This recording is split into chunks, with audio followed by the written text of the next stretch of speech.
Yes.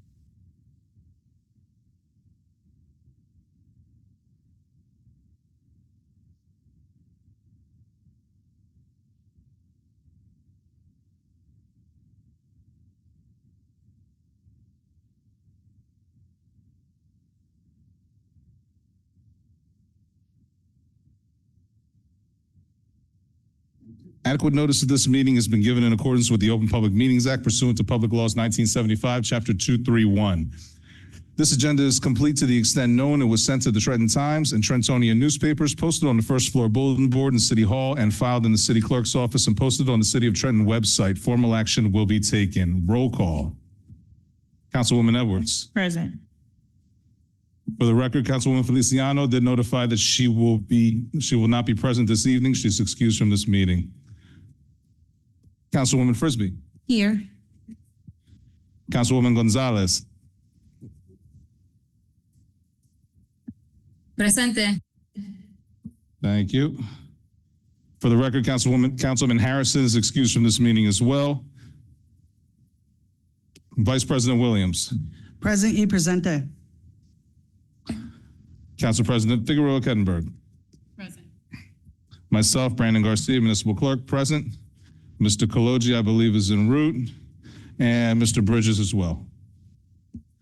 And Madam President, if you'd like, I'll read the invocation at this time.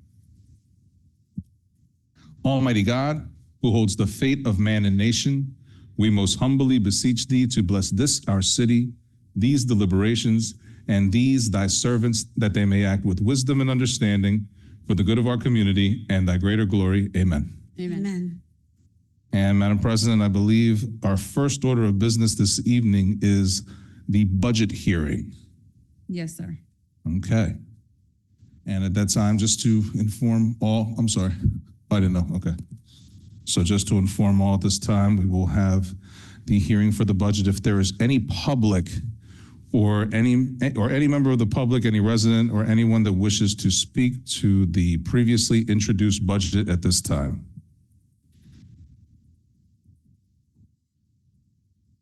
Seeing none, Madam President, is there any feedback from the council for same?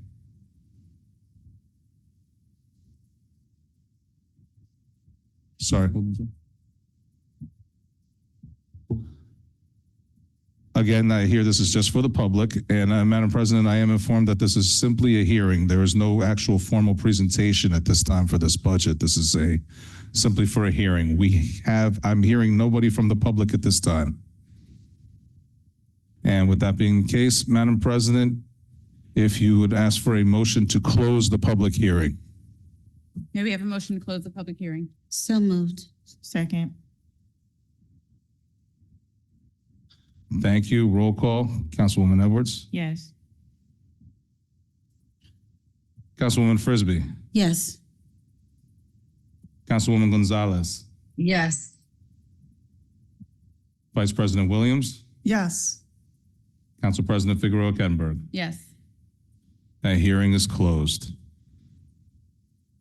At this time, Madam President, if we could move on to public comment for agenda items only. Yes, please proceed.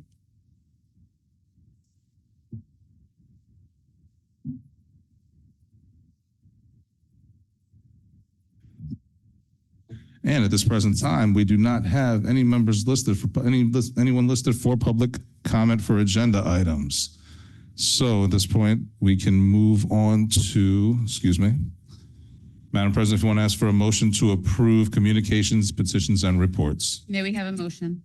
So moved. Second. Thank you. Roll call, Councilwoman Edwards. Yes. Councilwoman Frisbee. Yes. Councilwoman Gonzalez. Yes. Thank you. Vice President Williams. Yes. Council President Figueroa Kettenberg. Yes. Motion carried.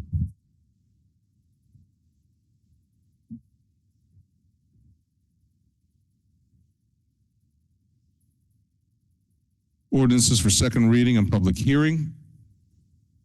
Ordinance 26-39, ordinance authorizing the conveyance of the abandoned city property located at 271 Tyler Street to Jupiter Estate LLC as an alternative to demolition under the Neighborhood Redevelopment and Revitalization Program.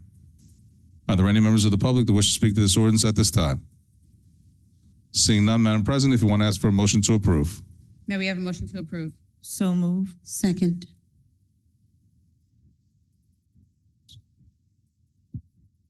Thank you. Roll call. Councilwoman Edwards. Yes. Councilwoman Frisbee. Yes. Councilwoman Gonzalez. Yes. Vice President Williams. Yes. Council President Figueroa Kettenberg. Yes. Ordinance 26-40, an ordinance repealing and replacing ordinance 26-26, amending Chapter 2, Article 11, Boards and Commissions of the Trenton City Code, increasing membership to the Multicultural Heritage Board from 15 to 17 members. Are there any members of the public that wish to speak to this ordinance at this time? Seeing none, Madam President, if you want to ask for a motion to approve. May we have a motion to approve? So So moved. second. Second. Thank you. Roll call. Councilwoman Edwards. Yes. Councilwoman Frisbee. Yes. Councilwoman Gonzalez. Yes. Vice President Williams. Yes. And Council President Figueroa Kettenberg. Yes. Motion carried. And Madam President, that brings us to resolutions at this time. If there are any resolutions that you wish to extract from a potential consent agenda this evening or for discussion? Madam President, Yes. Councilman Edwards. 26-194 and 195. Also,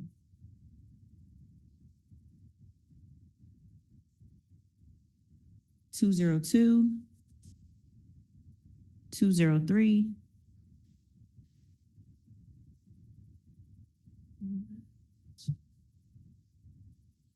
207, 210,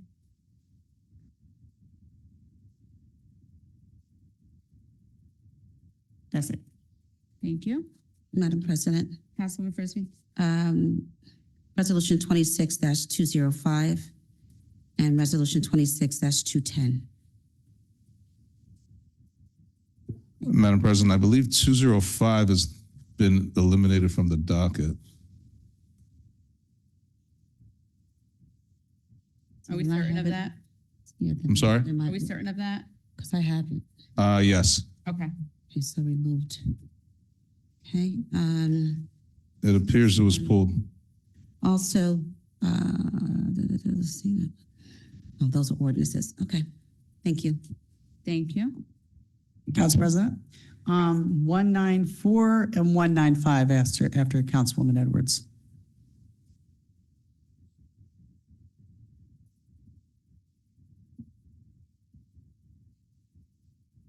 Okay, thank you. I also had questions to those two. Okay. Councilwoman Gonzalez, do you have anything? Not at the moment. Okay, thank you. All right, Councilwoman Edwards, 26202. I'm sorry, 26194. I apologize. Thank you.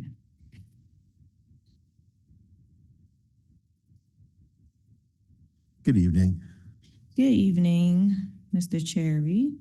How are you, Councilwoman? I'm well, how are you? Doing well. Great. So I just have a couple of brief questions. Were any of the findings in this 2024 corrective action plan repeat findings from previous years? Yes, some of them were.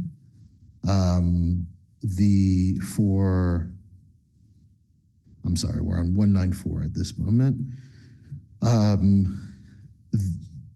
These are grant-related findings, so under this resolution, while some of these are similar findings, they aren't repeated in the same way as the other audit because they apply to only one program year.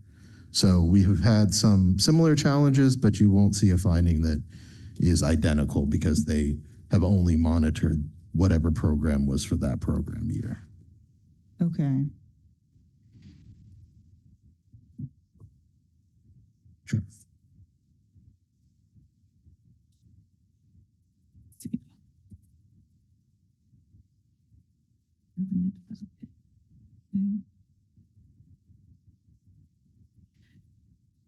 Has the administration implemented any of these already? Even the repeat ones from previous years? I'm seeing a lot of recurring things. You know, the CDBG activities, the grantee is determined to not be carrying out the CDBG grant activities in a timely manner. These are things that we've been consistently hearing year after year. So how is this being addressed? Do we have a grant writer, a monitor that's implementing these plans? Sorry for that I decided to respond to those questions. What happened with, particularly with the CDBG and the HUD related findings, CDBG has HUD has a rule that you should not have more than 1.5% of the entitlement money without spending it, right? So I don't know if you remember that in 2016, 2017, the city, the entitlement was withheld by HUD, and then the city received all the funding in 2019. But although we received it in 2019, the money was still labeled as 2016, 2017 money. So we still had just certain amount of time to spend the money, right? But then we received the 2019, 2020, and 2021 entitlement during COVID. So that really put us back in terms of spending the money. At a certain point, when I became responsible of HUD grants, the city has 7 times the amount of money that we were supposed to have. So through a lot of effort, particularly from the person who is currently in charge of CDBG funding, Dr. Diego Minacapelli, we have reduced the amount to about 3 times the amount instead of 7 the amount, to the point that now we are not getting any money withheld. So in 2023, 2024, that money was disbursed recently by HUD. And although that is a finding in the audit, we are really in good standing with HUD because we were able to build a team to be able to respond to the many activities and to the many requirements of HUD. All the activities that we need to perform before we can disperse any money for CDBG, to the point that sometimes we need to come with amendments to the plan, because if we don't do that, we will lose the money. But to answer your question, yes, all of this is ongoing improvements. So although it continues to be a finding, because we have more than 1.5%, we came from 7 times the amount to 2.5 the amount. So I hope that by next year we will be within the 1.5 amount. Okay. Okay. Thank you. And Sure. where are you with reportings, with annual and final financial and performance reports that's due within certain specified timeframes? I also see this is a recurring finding year after year. Yes, you are correct. And this is when we get the findings from the auditors, right? We go back and forth with them because sometimes they identified things that are really not a requirement, but just because they are used to work with certain agencies and that sort of things, there is not such a thing as a quarterly programmatic report for HUD, right?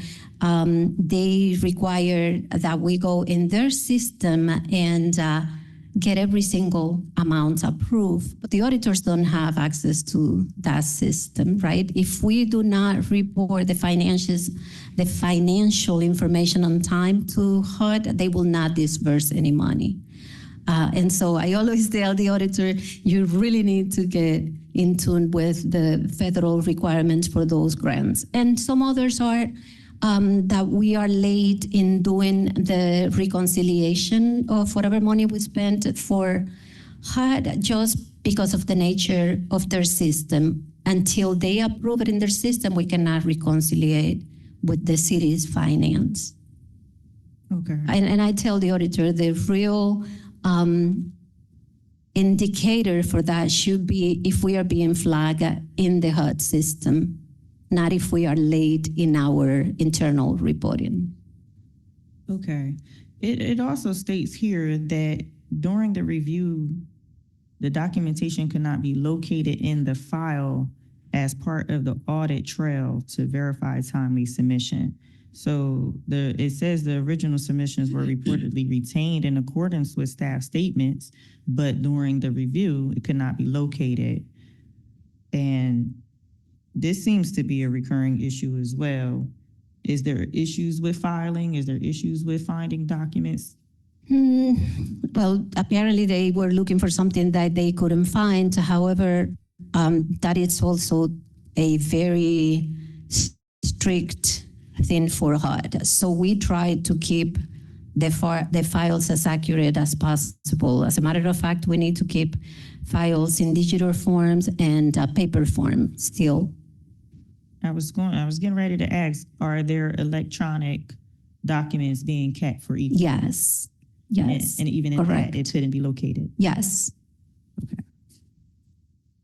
I see how this can be an issue. This is very alarming, and we definitely Correct. need to, do a better job at keeping track of these documents. Otherwise, we I miss out agreed on with you. grants. All right. Thank you. I'll Sure. yield to my colleagues. Thank you, Councilwoman. Council Vice President Williams. Thank you, ma'am. Thank you, Councilwoman. They were good questions. Just want to ask you to highlight, I know we had docket review and I asked a lot of questions at that point, but I'd like you to highlight for the public, 'cause I think it's important, because I've been asked this about the changes that are going to come in corrections as far as training and what's already occurred to train employees for their roles to make sure that they're comfortable in their roles going forward. And this can cover 194 and 195 going forward. Absolutely. When it comes to federal grants, there was a mandate that we incorporate a certain amount of training. And so Dr. Minacapelli and his team, they have been attending every single training that HUD and their consultant has been indicating for us. HUD even provided us with a consultant to provide technical assistance to our teams. And they have been, Dr. Diego in the procurement office and his entire team for CDBG, Home, ESG have been taking an incredible amount of trainings. But the training part is not just for CDBG and HUD. We have been doing trainings for the department directors, for the division directors, for individuals dealing with the public. The procurement unit has been scheduling at least a training every other week for the directors, for the individuals dealing with requisitions. And I have issued, I don't know how many directives when it comes to trainings and compliance. So yes, it has been a real effort to increase training effort, Okay, and thank training you. initiatives, I'm sorry. And then with the training, are there testing measures to make sure that each of the employees who are trained pass the certification if they get a certificate or source that we usually have for HR departments? It's funny that you mentioned that because I just sent an email a few days ago asking directors to provide me with proof of a training that they were required to attend a while ago. And yes, we do the same when it's certificate-related trainings, everybody needs to provide a training. For example, if anybody in the assessor's office needs to attend a training, before I approve the next one, they need to provide me proof of having passed the previous one. And we apply that across the board for all the departments. Police department in particular has been doing an incredible amount of trainings too. Okay. And then as far as incentives for training or a building plan, so where someone gains that skill, takes the training, and then qualifies to do a additional training or maybe something that might be at a little higher level, is that being put in place also? We haven't put that in place yet, but the expectation is that if you are looking, are you seeking to be promoted, we will be looking in how you took opportunities for training Okay. that were provided.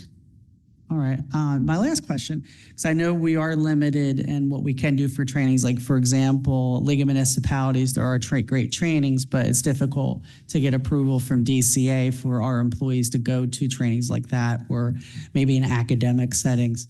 Is that something in the future that might be loosened up, or we might be able to take more advantage of on the horizon? To be honest, I have the ability to approve for employees to go to the League of Municipality trainings without DCA approval. Oh, okay. I thought It's that's a change just then that- from what I understood. Thank you. I would not be able to approve overnight state, right?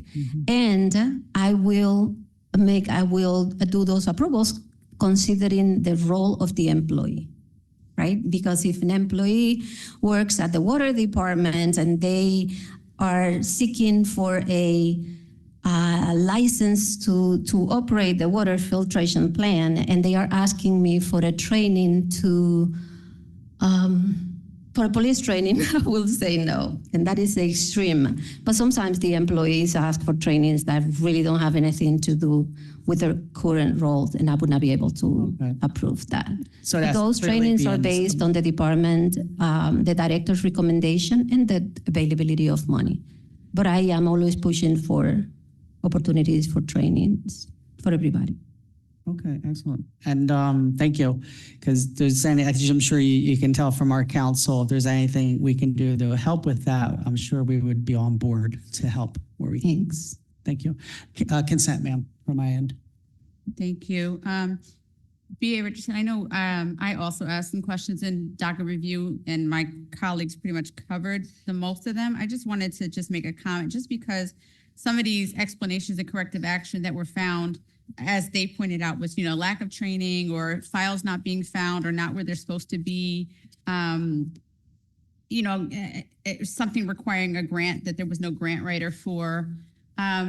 So I guess my concern, I mean, you pretty much covered everything. You guys are going to be doing better with trainings and things like that. But can there be like oversight, like maybe monthly or quarterly oversight by supervisors to the employees? And also, is the city implementing PARs at this time? If the city is implementing what? PARs, PARs, which is an evaluation, Well, the city implements evaluation at the department level, right? Department directors will be evaluated by how they manage their budget and how they follow the rules, so how they comply with rules, right? I don't know what previous administrators did before when it comes to monitoring the budget, but I know that I started implementing budget and financial control monitoring meetings. As a matter of fact, we send out invitations to the directors today for those meetings, and the expectation is to go over their requested budget for this year and where they are in terms of the expenditures, right? I want to make sure that at the end of May, they have enough money for the rest of the year, and that we will not be surprised in September that department directors run out of money because they didn't plan well. So instead of waiting until the end of the year, we are doing that. That was supposed to be done quarterly, but I missed the mark for the first quarter, and we are doing that starting next week. And then we will do those moving forward quarterly. Okay. I don't know if I missed a part of your So I question. think, so at PARS, they're generally every 6 months. So, and it's a requirement of civil service. So I'm just wondering, is the city required to do these performance valuations of all employees? No, we are not at that level. We really do not have a requirement for evaluations at that level. We have a requirement during the next 90 days. And then I am a firm believer that everybody should be evaluated at least yearly. Yeah, I mean, every 6 months would actually be better, and it's just a chance to evaluate things based on, are they doing it highlights what their job duties are, what's expected of them, and then are they moving to these standards? And if they're not, what's a correction plan? And then we're going to reevaluate this. You're either going to pass or fail or not, and then we're going to reevaluate this 6 months later. I think that would be something that the city should definitely look to put in place. We definitely will consider it, and it's something that I really would like to do. Perfect. Okay. Thank you so much, VA. Appreciate it. Councilwoman Edwards and Williams, both consent. I have another question or two. I just wanted to go back on the trainings. We talked about some of the other trainings, the cross-training of grant responsibilities, but in one of the corrective actions that's recommended under the ARP, finding 2024-004, under explanation and corrective action, it says that specifications, I'll just read the whole thing. The department erred in not grouping what were separate projects together. The department will create a budget for planned uses of government funds. Upon review of that budget, a determination will be made to see if goods or services exceed the bid threshold. Specifications will be created for public bidding in concert with the Division of Purchasing. We will also require procurement training for officials and staff charged with creating budgets. So my first question is, has the procurement training been implemented? Yes, procurement trainings definitely have been implemented. At least every other week, a group of individuals is being trained when it comes to procurement services, procurement processes. And all department directors were required to complete the public purchasing one and at least public purchasing one. Right? Some directors didn't complete it when I requested. I resent that probably last week or something like that. And the ones who did not complete it on time are now ready to complete it. But that is happening across the board. Oh, and the assistant BA just informed me that they completed a training this morning, that purchasing completed a training this morning. Okay, thank you. Just in time for tonight's meeting. So where are we with the American Rescue Plan? Have we been over budget? Are we over budget in promises of where that funding is going to be distributed to or dispersed to? No, I don't think that we have been over budgeted with that one, but this is basically, we need to have everything spent by the end of this year. Mm-hmm. So what we are doing right now is going over whatever monies were allocated either internally to our departments or to third parties, to make sure that if they haven't encumbered that money, we need to take it back and find an immediate use, because it will be a shame if we need to return any money from ARP. Okay, I would like to submit just on a record a formal request for an updated copy to council of where we are with the ARP, what's been dispersed, what's still left to be allocated internally and externally, what the balances are for the remaining of the year. Thank you. And sure. But I also have another question. Has any of the goods or services exceeded the bid threshold? Yes, and that applies to when we use the ARPA money for our own projects, and you have approved an incredible amount of those projects. Mm-hmm. Many of the playgrounds for recreation that you approve were utilizing ARPA money. Some of the projects for the water departments were utilizing ARPA money. So many projects were approved by this council using ARPA money, but I can actually provide that in the report. Okay, were there any budgets that exceeded the threshold that did not come before council? That, I don't think so. Okay. I don't think that would be the case. okay, thank you. Sure. I appreciate it. Just looking forward to seeing an updated ARP. Thank you. Sure. Thank you. Mr. Garcia, consent. Noted. And ladies, councilwomen, that covered 194 and 195, correct? Okay, thank you. All right, 26202, Councilwoman Edwards. You want to take it? You want to take it? If you want me to stick.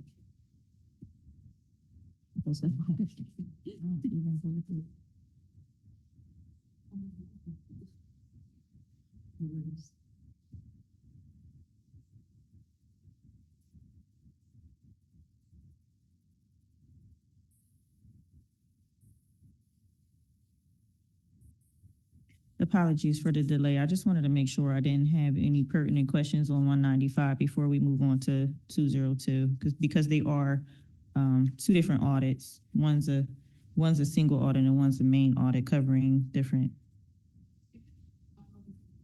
We're not skipping, thank you. Excuse me, you cannot speak out in council.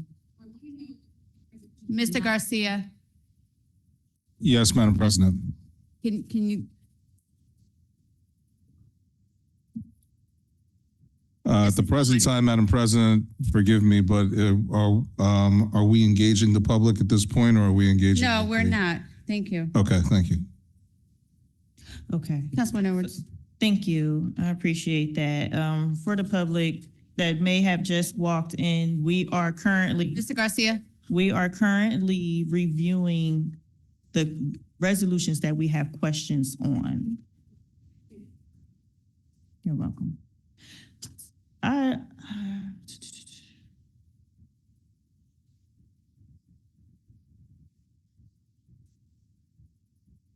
I think that we should go through 195 because it is a bit different before we move on to 202, if you don't mind, Council President. Go ahead, Councilwoman. Thank you. I had separate questions for 195.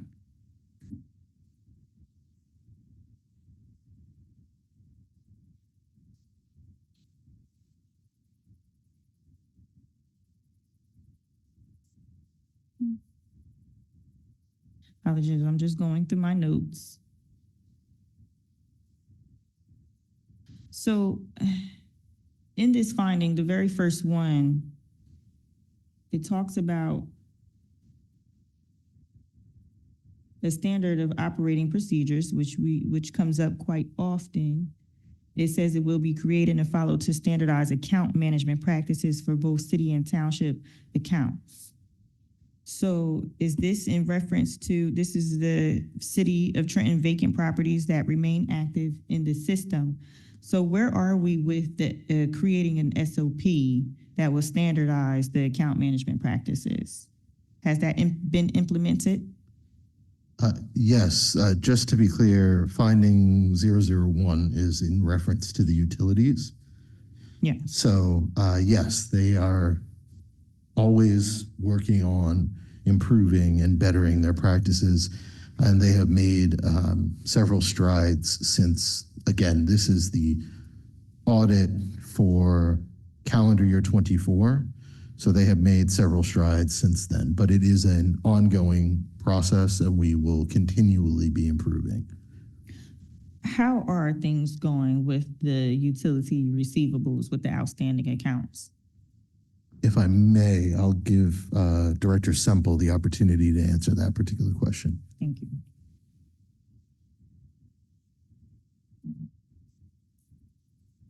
Good evening, Director Semple, Trenton Water and Sewer. Good evening. So from 2024 to 2025, the amount of billed accounts went from 16,000 to, just a second, let me get my notes here.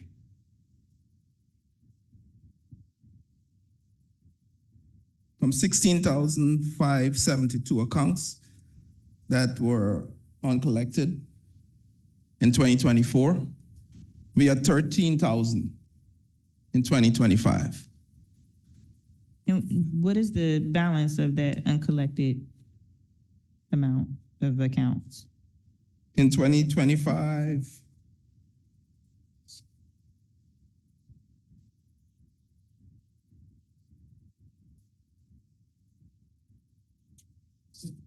so now we had 1,162,386.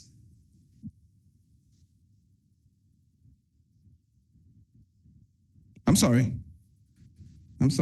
Let me backtrack a little bit. It was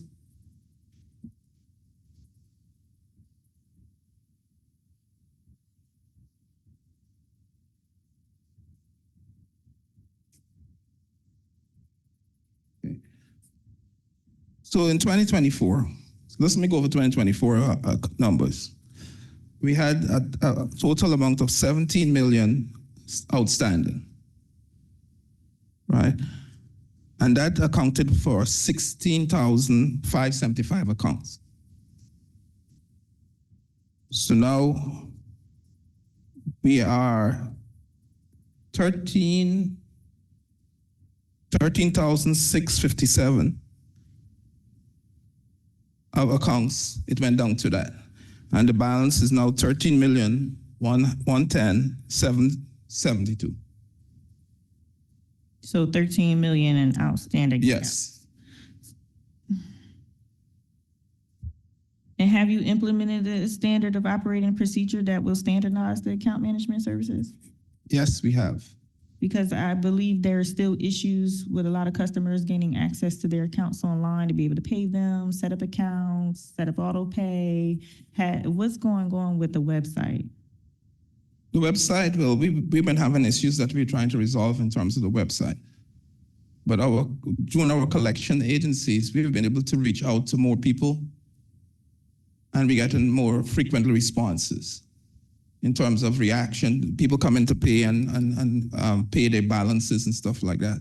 The website, people that don't know, anything above $500 in payments, it would not accept. You have to come in to pay that kind of money. $500? Yes, 500 or more, yes. Okay. Do you have any plans on modernizing the website in this year's budget? Yes, we are. That's reflected in the budget? It is reflected in the budget this year, as well as we plan to launch our own website with more information to the public. And when do you plan to do that? Well, we already just getting some proposals right now. We might have to put out to bid because it will be over the threshold. We might have to do a bid for it, but we are already drafted the specs to launch our website. So hopefully I would say by September, we should have it fully launched. Thank you. And what's going on with the office here at City Hall? Is it still closing at 3:30 for people to be able to come in and make their payments?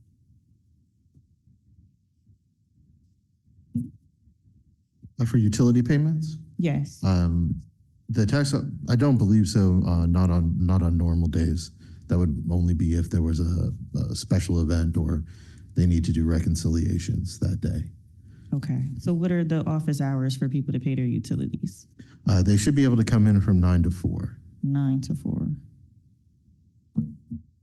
Have you ever considered a stagnated schedule so that working people can come pay their bills and not have to take off of work to do so?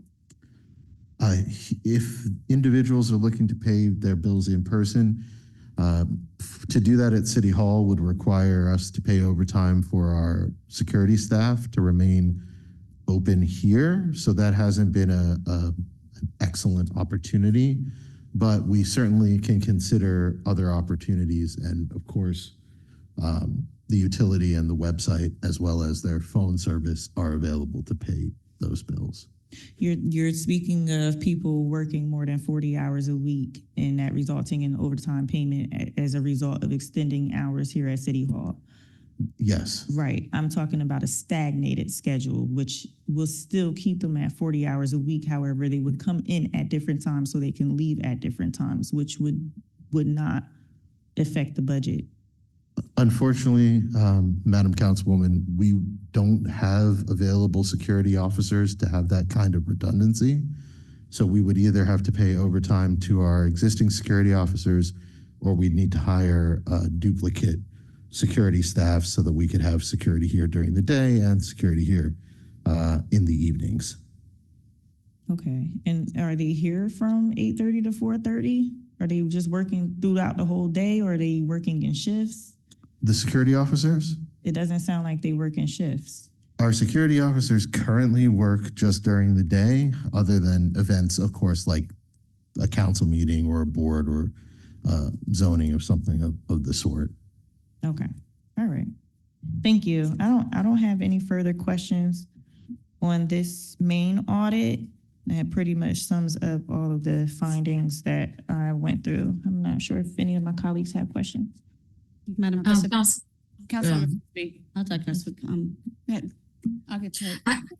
Council President, yeah, I didn't have a question. I just wanted to state, because I did hear that there are some people having trouble paying their water bills online, but for many of the people who have expressed that, if you go to the Trenton city website, trentnj.org, and hit, Trenton water bill online payment, it would come right up, and it hasn't given anybody that I've spoken to any hard times with paying their bills on the city website.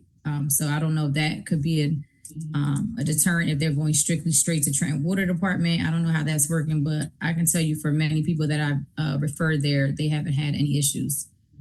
Thank you, Councilwoman Gonzalez. Councilwoman Frisbee. Thank you, Madam President. So I have just two questions and one suggestion. One, Director Semple, you said that when a resident hits $500 or more, they can't pay it on the website. My question is it noted on the website or does it just give an error? I think it would give an error. I'm not sure what the response is noted. Thank you. Okay, so thank you. And then the other one is following up behind my colleague, Councilwoman Edwards. If we cannot do stagnated terms with people coming in to pay their bills, can we have it so that we have at least one day? Because as you said, they're working mainly the hours that we're working. So even if we have someone that instead of coming in at 8 o'clock, that one individual, those two individuals come in at 9 o'clock so that we can give them at least an hour extension to be able to get here to City Hall to pay their bills if they have to come in.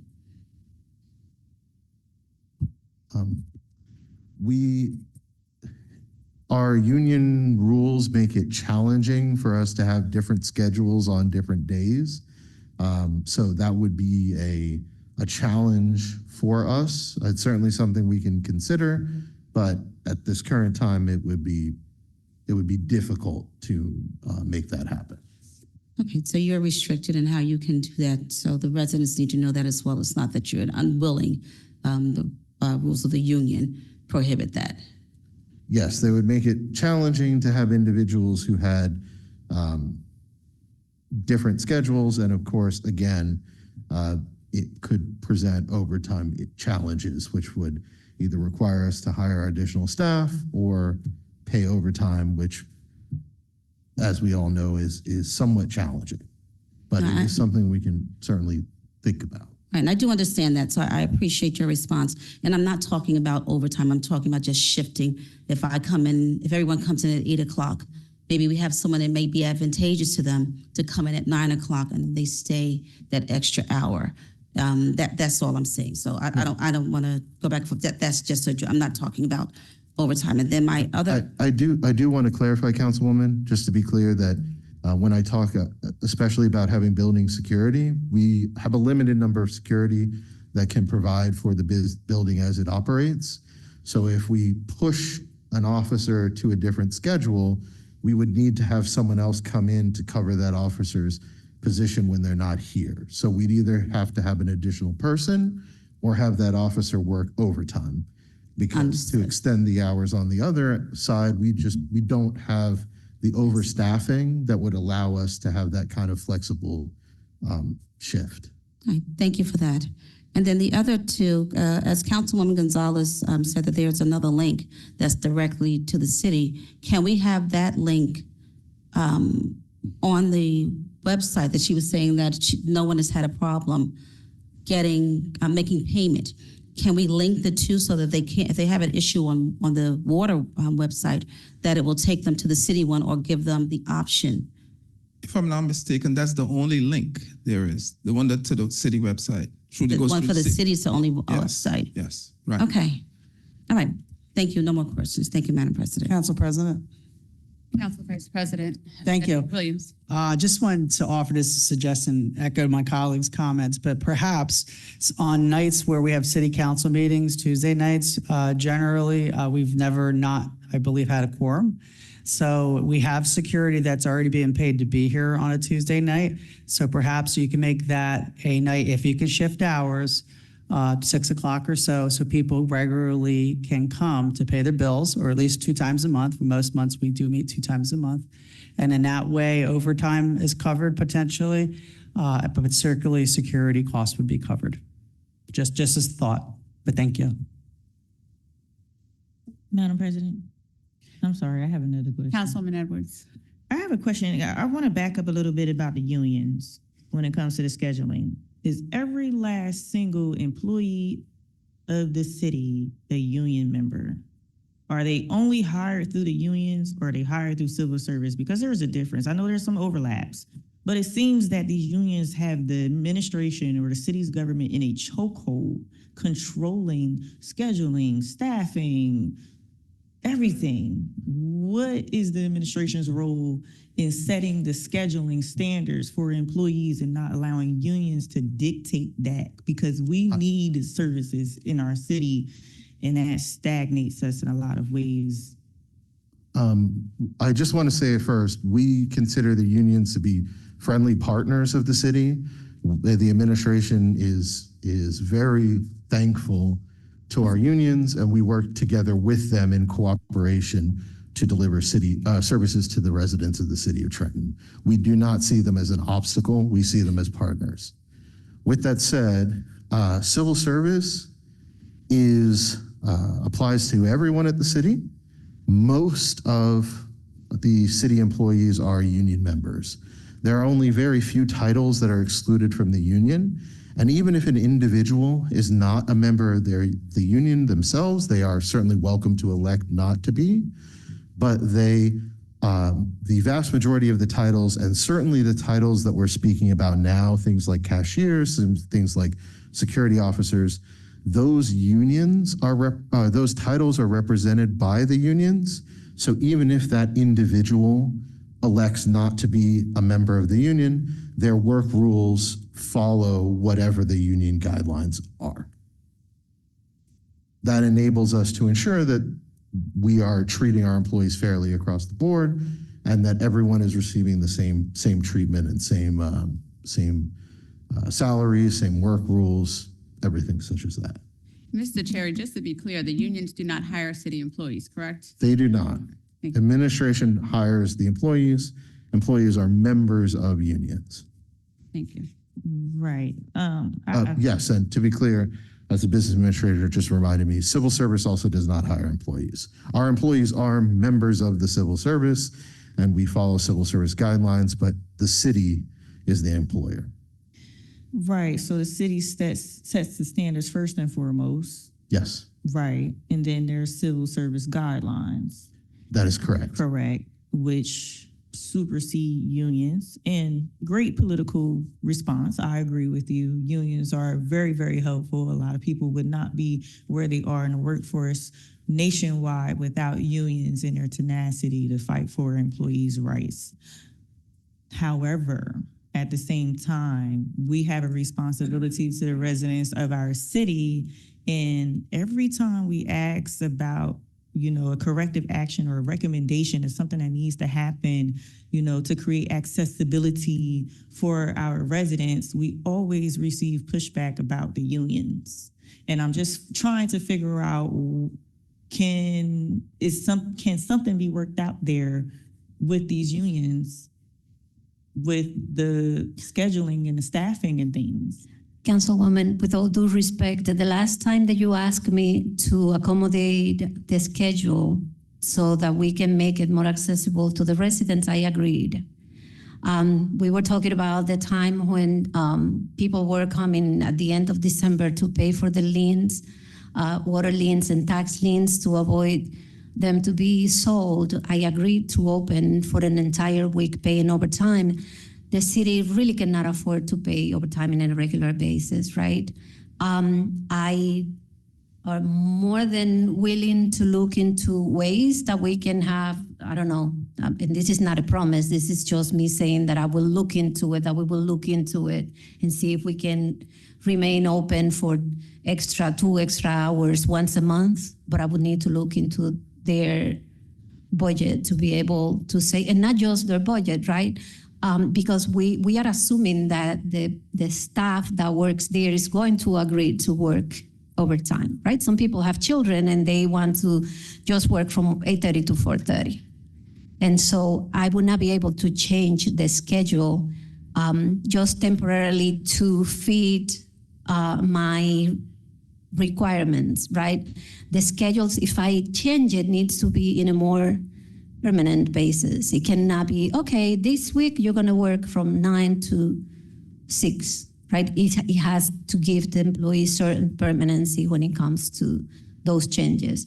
We can look into it, but I think it's a little bit unfair to say that we always push back and not to accommodate those requests, because you know that I did. You asked me and I did it because we could at that time, but that is not something that we are able to do all the time. Right. And I don't mean to say that you did not accommodate, and I thank you for that and for hearing us out back in December, but we're talking about on a long-term scale and not over time. So hopefully something can be figured out down the line, but I digress. I don't have any further questions. Thank you. Thanks. Thank you, Councilwoman Edwards.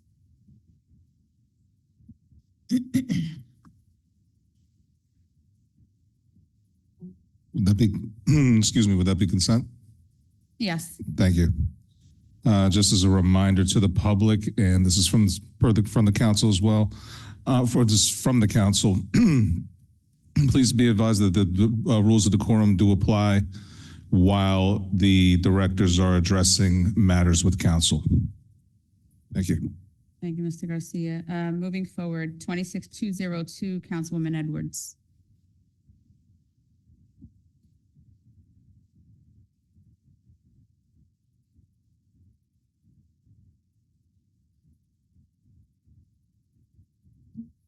Good evening. Good evening. You got there fast. Director, can you just give us a brief intro on what this resolution is and an explanation of the real estate services that this will be covering? Sure. What this is for, as you recall, when we went did the previous ordinances, we had a backlog for agreements and closings. So we went out to bid so that we had legal services on standby so we wouldn't go through that again, so that we can keep the process moving with the agreements and closings on any properties that the city transfers. How has things been with the closings since the change? Actually, be really good. It's really good. I think last I checked with my staff, maybe we have like 40 left, but that's going to continue as council passes more ordinances. The number's going to keep on going. Okay.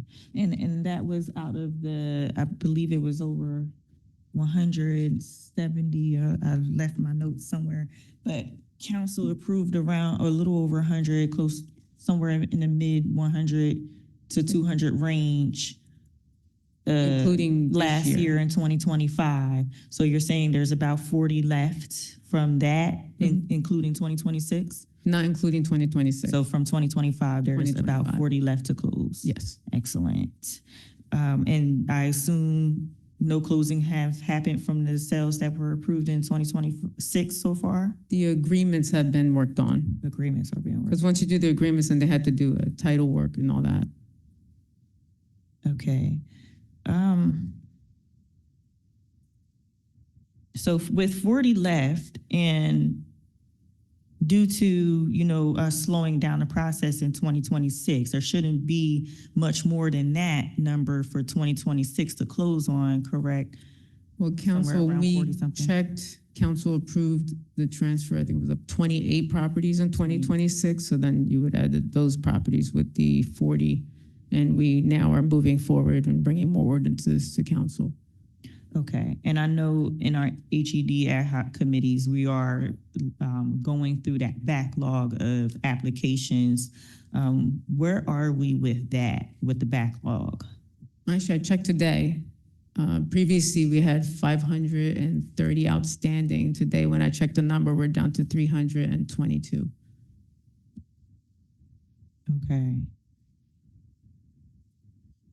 So nearly 200 are going through a process right now? Well, what it is that when we say 530, it's applications, not properties. Yeah. So we might have like 5 or 6 applications for one property.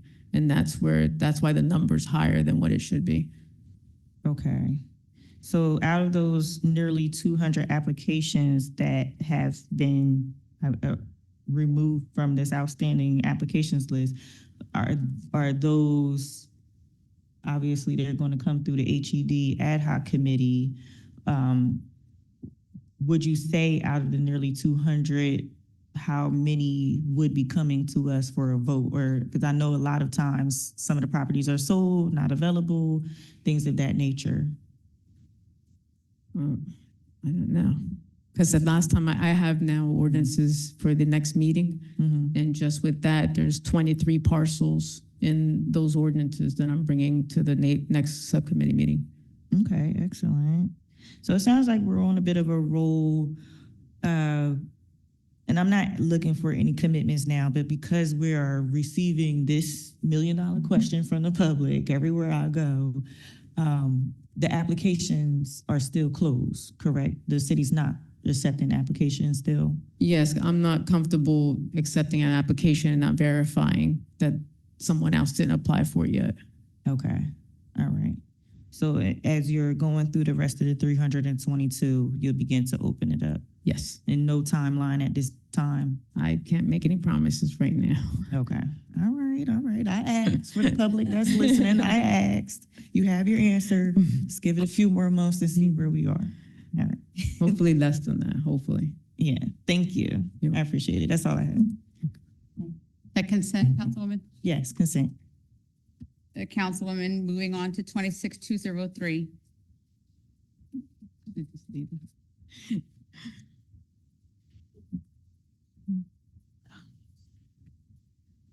All right. Now, again, this was for the legal services for redevelopment for HED. Can you provide an explanation on this resolution as well? Well, this is for the services so that any issues that we may need advice on and anything with redevelopment, we're using these individuals. We currently had been using Mally Gibbons. So he's one of the attorneys that have rebid on it. So he's being selected also for this again.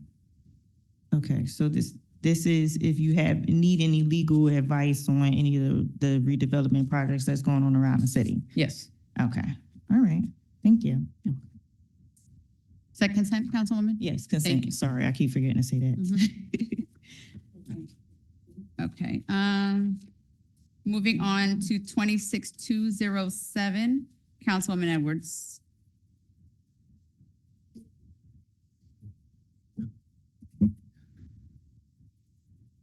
Sean Semple, Director of Trenton Water and Sewer.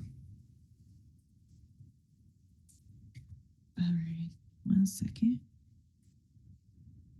Evening again, Director. Good evening. 1 second. Let me pull up my note.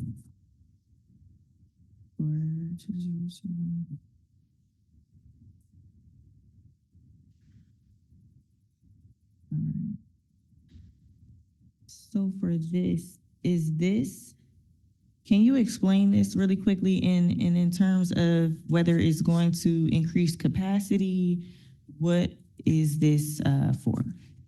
Okay, we serve 5 municipalities, of which includes Hopewell, Ewing, Hamilton.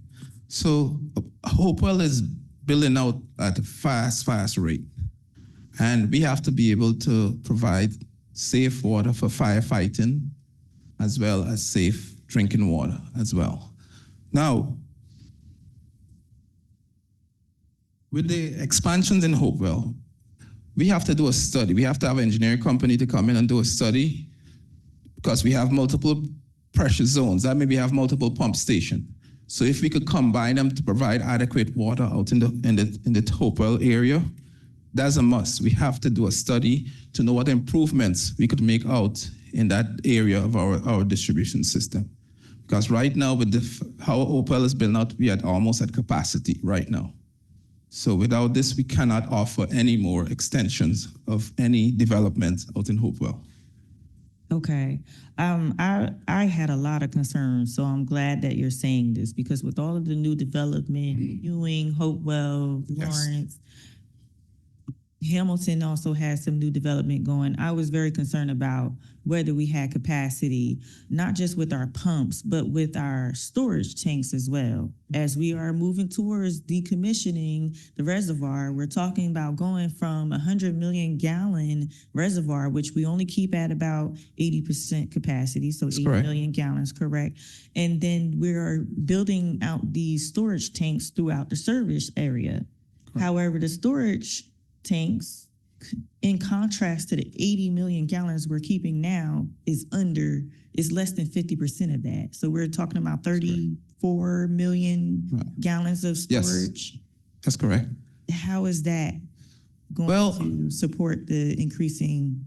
Well, we could pump enough water coming out to the filtration plant. It's just the sustainability throughout the system. This is why we have to boost our pump stations. And part of this design and study is to increase the capacity of our pump stations to provide enough water out in that area. And also in the works is another tank in the Hopewell area that we're looking in, but I'm pushing the developers to finance that tank out in the Hopewell area. Okay. Thank you. I don't have any further questions. Appreciate it. Have one more. Thank you, Councilwoman. Anyone? 26210, Councilwoman Edwards. Bisbee. She had named it first, yeah. Mm-hmm.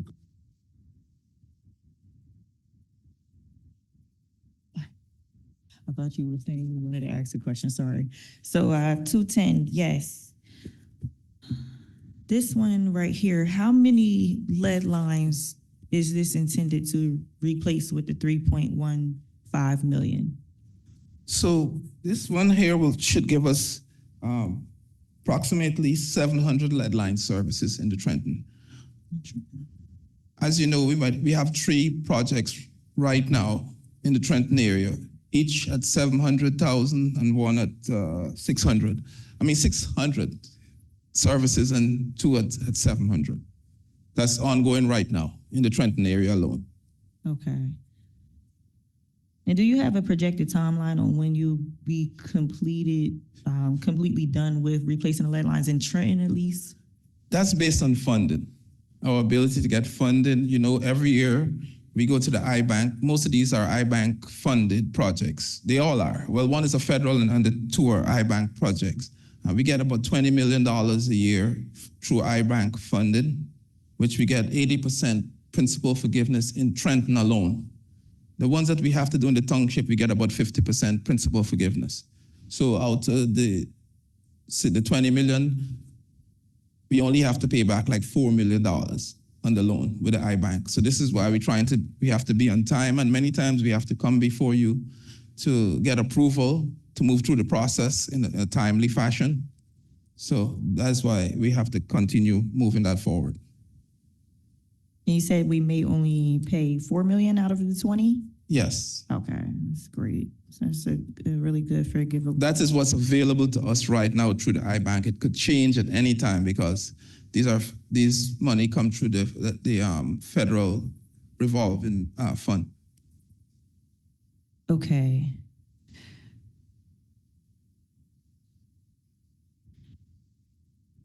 Have you looked into the bipartisan infrastructure law in the federal government? That would nationally they have about $15 billion that they've allocated specifically for lead line replacement. Have you guys applied for any funding from the BIL? Well, this is tied into that because this is the same funds that is channeled through the Department of Environmental Protection. It's the same monies we're talking about. Okay. And we try to get it every year. Okay. All right.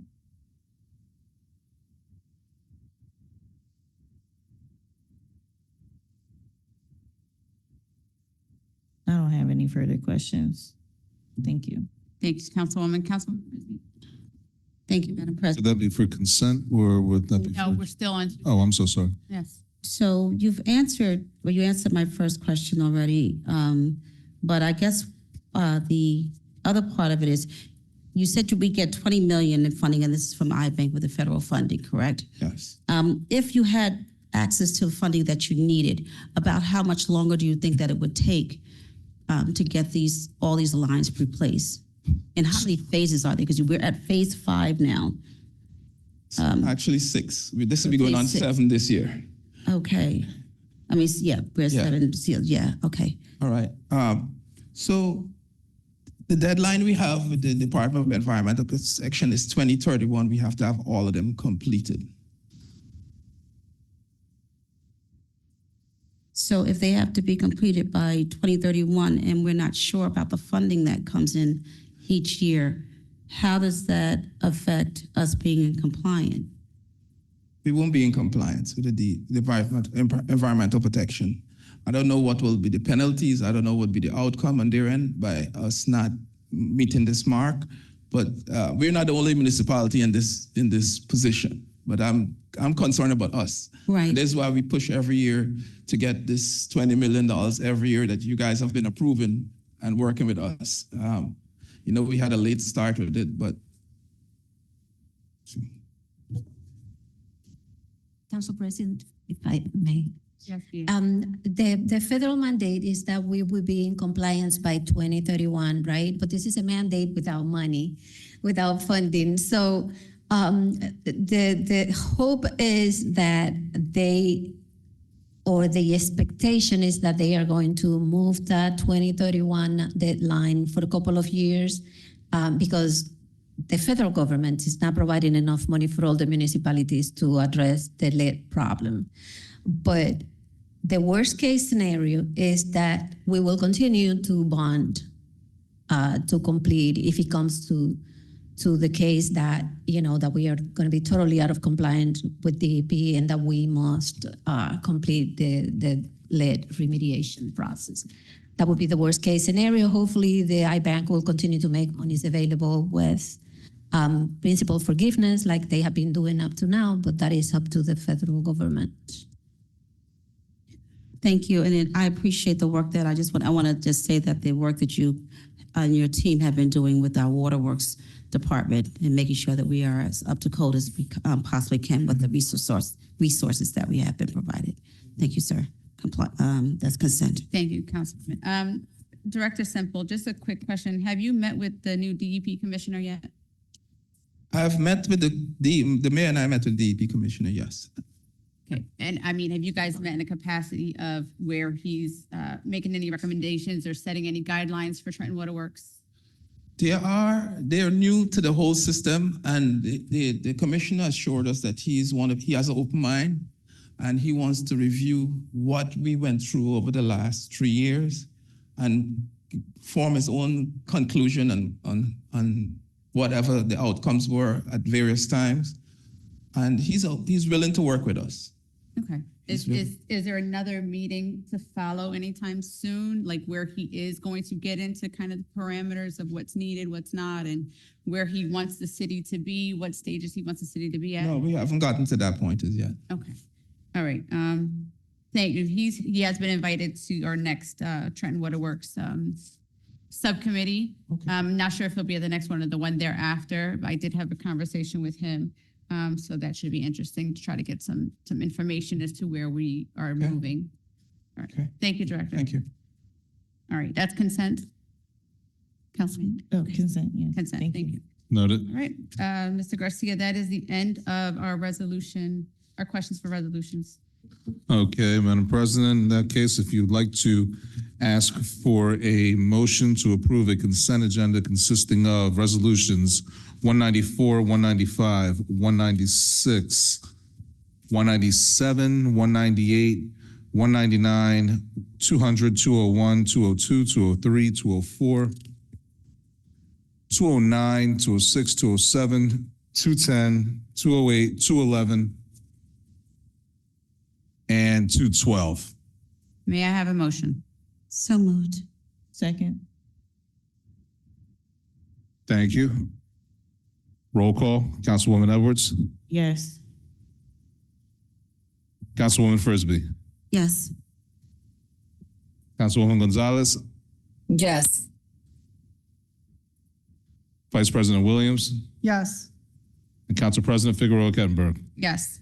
Motion carried. On to ordinances for first reading and introduction.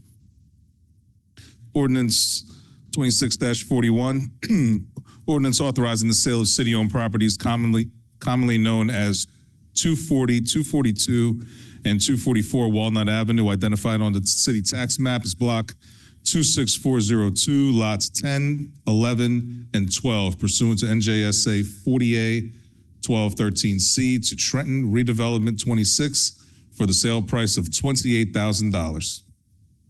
And Madam President, if you want to ask for a motion to approve. May we have a motion to approve? So moved. Second, Thank you. Roll call. Councilwoman Edwards, yes. Councilwoman Frisbee, Yes.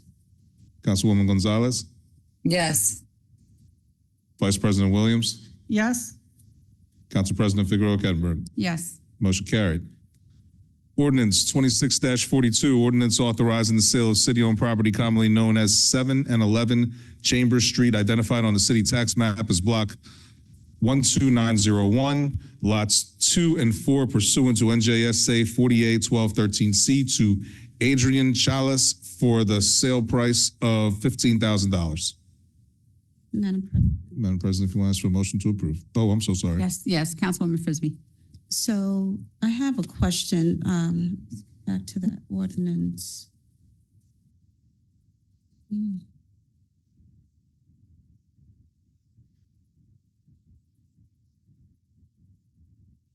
So yes, good evening, Director. I wanted to know I see all these different assessments of the properties. When assessments are sent in, is it the individuals who are setting in the assessments, or is it the city that is submitting the assessments on? Are you referring to the cost estimation? Yes. Yes, the purchaser. So the purchaser gets their assessment. Do we do a verification to make sure, or do we take what their assessor says? No, we do an inspection, but we also verify that the contractor that's being used to do the cost estimation is a licensed contractor. Awesome. And then the other question, when we see listings of other properties that individuals are saying that they want to purchase, that they already own in the city, do we do an inquiry of sorts to just make sure that they're not slumlords, so to say, to make sure we're not having someone who has a bad record already come in and do the same thing? Yes, we do check. We check their history, make sure they don't owe the city any monies also, like taxes and water, so forth. Thank you. And last thing, I know you addressed this earlier about where we are with those that are from the previous year. We're up to 2025. So those that have put in requests about properties as of December, let's say, of 2025, those will those will be the ones that we're all coming up. I know we're not accepting any more right now, but all of those will be addressed if they previously put in for it and have not gotten a response. Yes. Okay, and if they say that they have not, because I'm getting individuals who said they've put in for a request months ago. Do I send them to you, your office? What is the best way for them to get an answer about where their application is? Yes, they would contact my office. I have certain employees that are reaching out and responding to these questions. Okay. And just so you know, like one of the ordinances, one of the properties on the docket is from an application from 2024. Right, I did see it. Yeah, All right, thank you, ma'am. you're welcome. Mr. Garcia, do roll call? I believe we need a motion to approve. Maybe a motion to approve. So moved. Second. Thank you. Roll call, Councilwoman Edwards. Yes. Councilwoman Frisbee. Yes. Councilwoman Gonzalez. Yes. Vice President Williams. Yes. Council President Figueroa Kettner. Yes. Motion carried. Ordinance 26-043, ordinance authorizing the sale of city-owned property commonly known as 13 Chambers Street and identified on the city tax map as block 12901, lots 5, pursuant to NJSA 481213C to Chioma Ugorji for the sale price of $10,000. Madam President, if you want to ask for a motion to approve. May we have a motion to approve? So move. Second. Thank you. Roll call. Councilwoman Edwards. Yes. Councilwoman Frisbee. Yes. Councilwoman Gonzalez.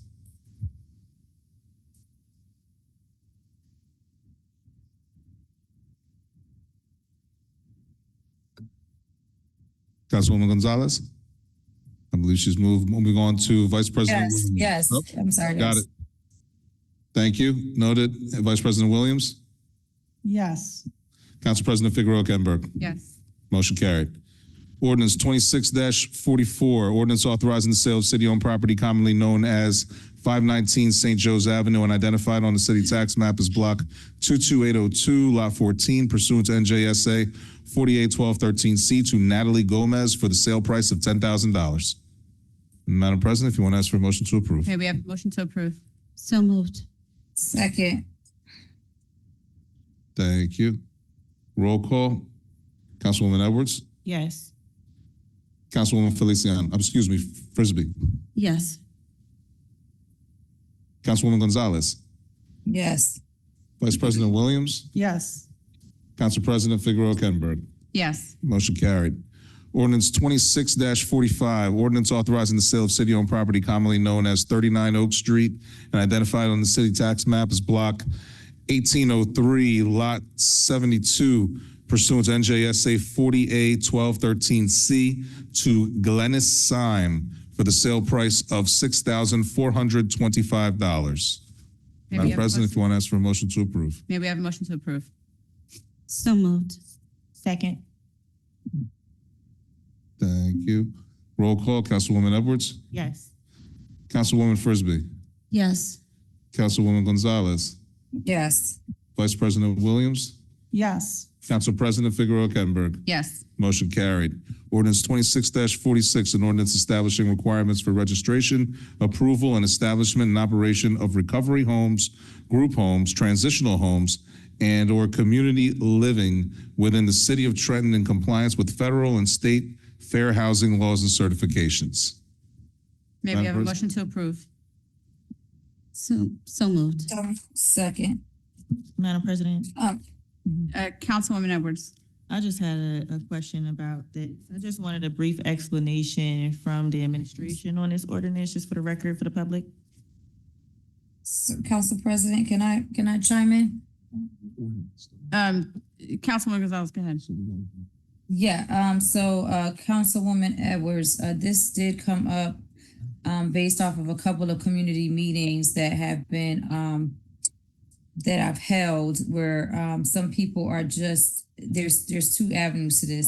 One, they're opening up some homes in neighborhoods without informing, I guess, the neighborhood and community That was one issue. The second issue is two, if we do have, if there is a recovery home or a group home or that wants to open it, they just follow the proper protocols so that we're not hindering those type of community transitional homes or youth homes.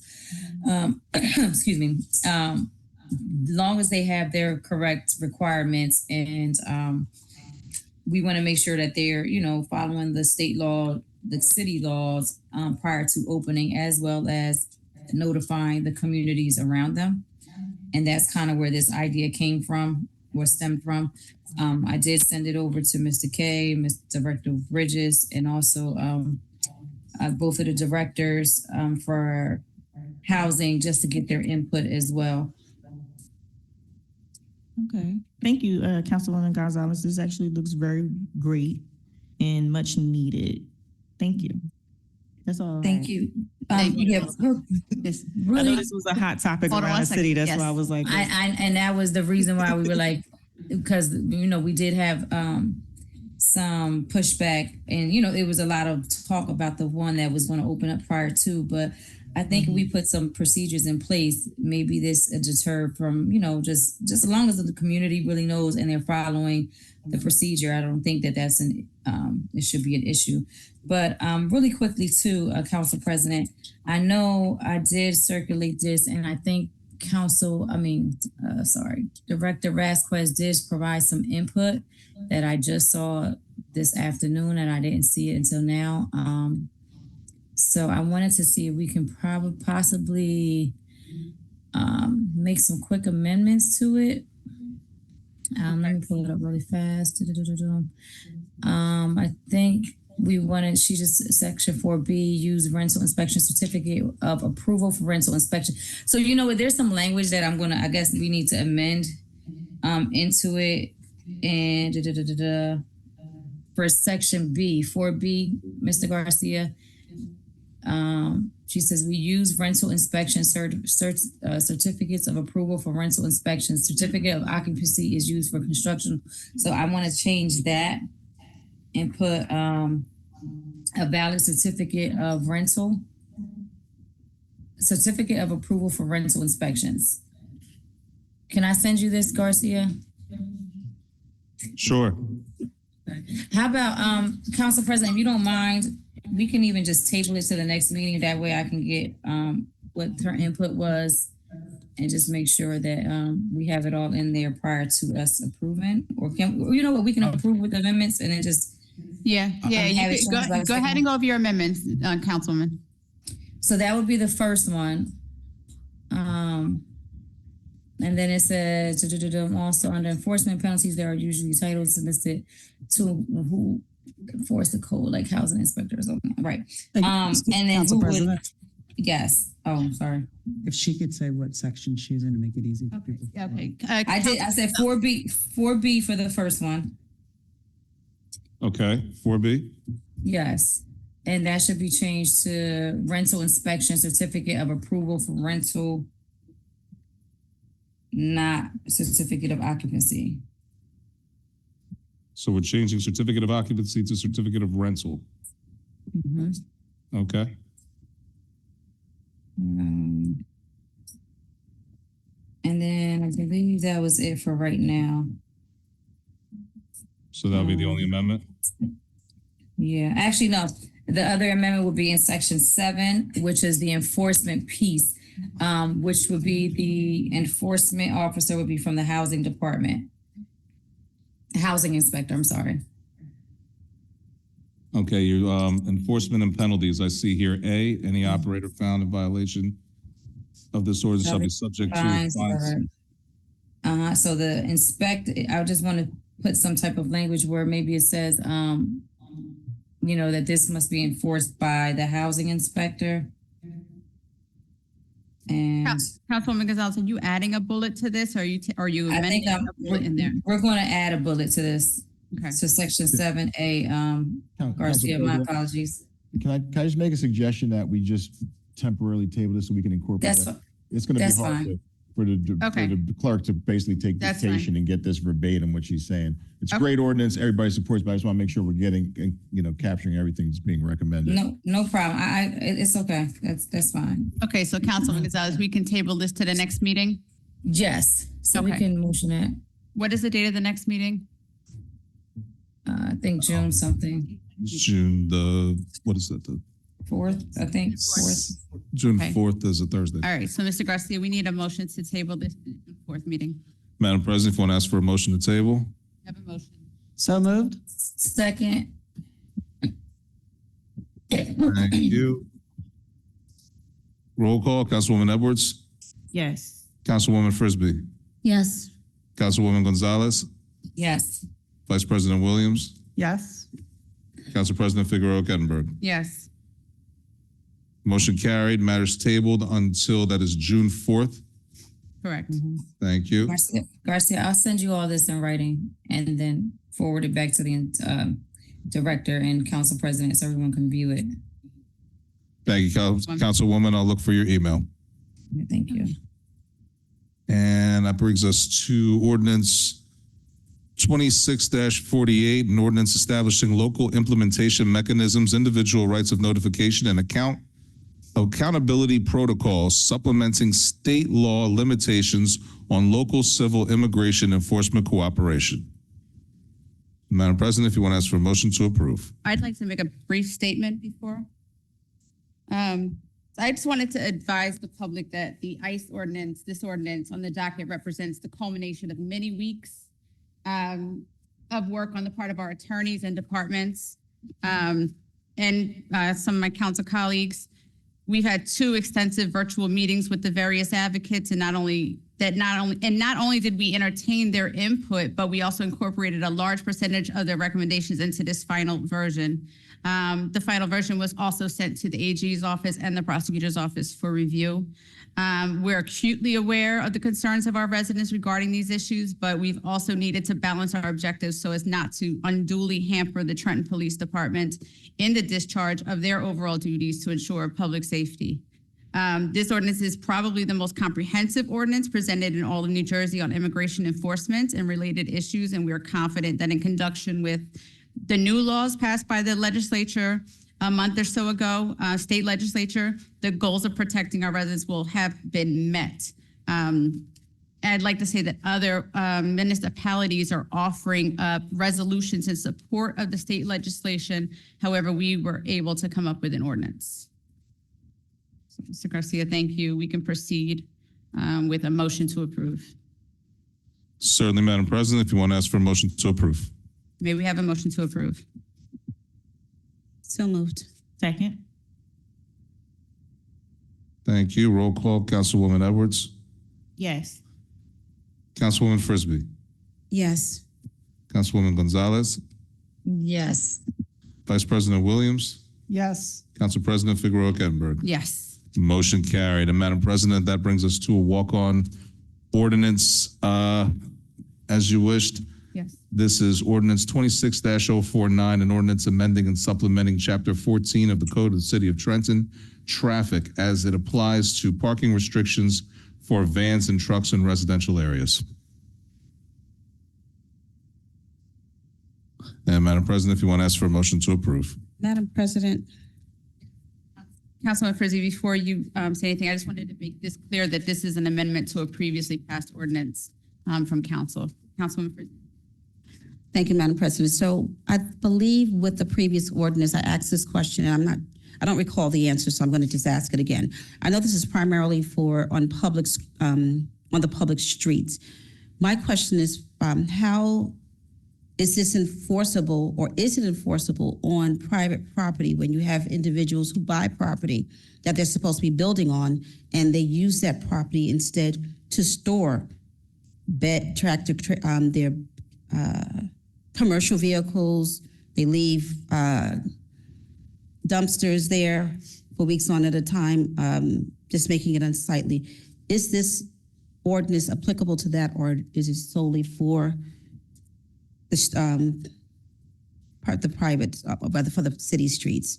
Councilman Frisbee, this is specific to parking in residential areas on streets. Okay, I'll ask the question. Do we have an ordinance about, and I know, again, I brought this up because it continues to be an issue in the West Ward, that's enforceable about individuals who purchase property, private property, and then park commercial vehicles or personal vehicles and just use it almost as a dump?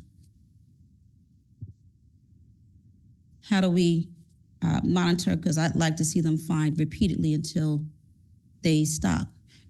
I believe that would be a housing question for inspections. Would it not be? It depends Okay. on where it's at.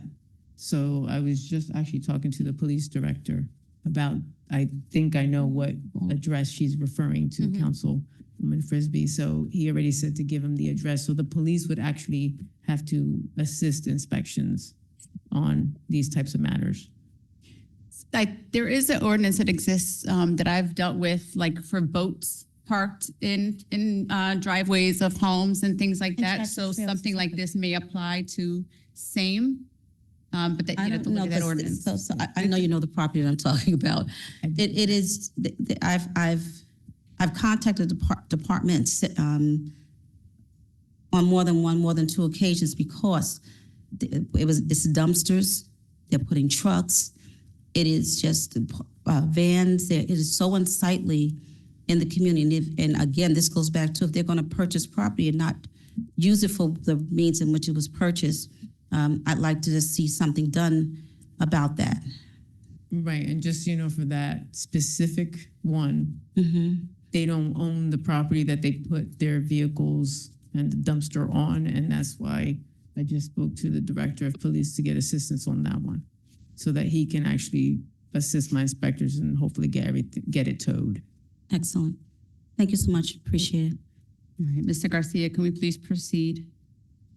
Certainly, Madam President, if you want to ask for a motion to approve ordinance 24-049, 26-049, sorry. Go for it. We maybe have a motion to approve. So moved? Second. Roll call, Councilwoman Edwards, Yes. Councilwoman Frisbee, Yes. Councilwoman Gonzalez, Yes. Vice President Williams, Yes. Council President Figueroa Kettner. Yes. Motion carried. And Madam President, that brings us to Public comment. public comment. If I could have the public comment clipboard, please, to the public. The rules of decorum do apply during public comment as well. You may address any matter that you wish. You will have 5 minutes to address any matter. The council is not obligated to respond. The first individual listed is Glenn Patterson. Oh, and please state your name, state your name and address for the record.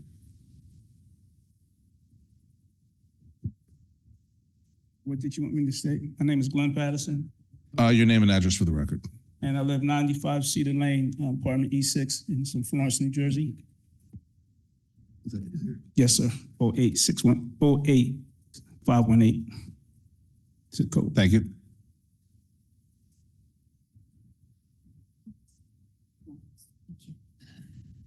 Go right ahead. Okay, first I want to say hello to all the council members and the council ladies. Okay, I'm here today in ordinance for years I've been trying to purchase a lot that's next to my mother's house, and that's on Church Street. Her address is 261 Church Street. My mother has been in that house for over 75 years. The house was built in 1865. And we knew the owner of that property when he owned it, but he passed away years ago. And, but since then, we've been taking care of that lot, making sure that it's clean. And when it didn't have a fence, we came down to City Hall to ask, could they put up a fence, because we wanted to protect that area and plus the side of her house.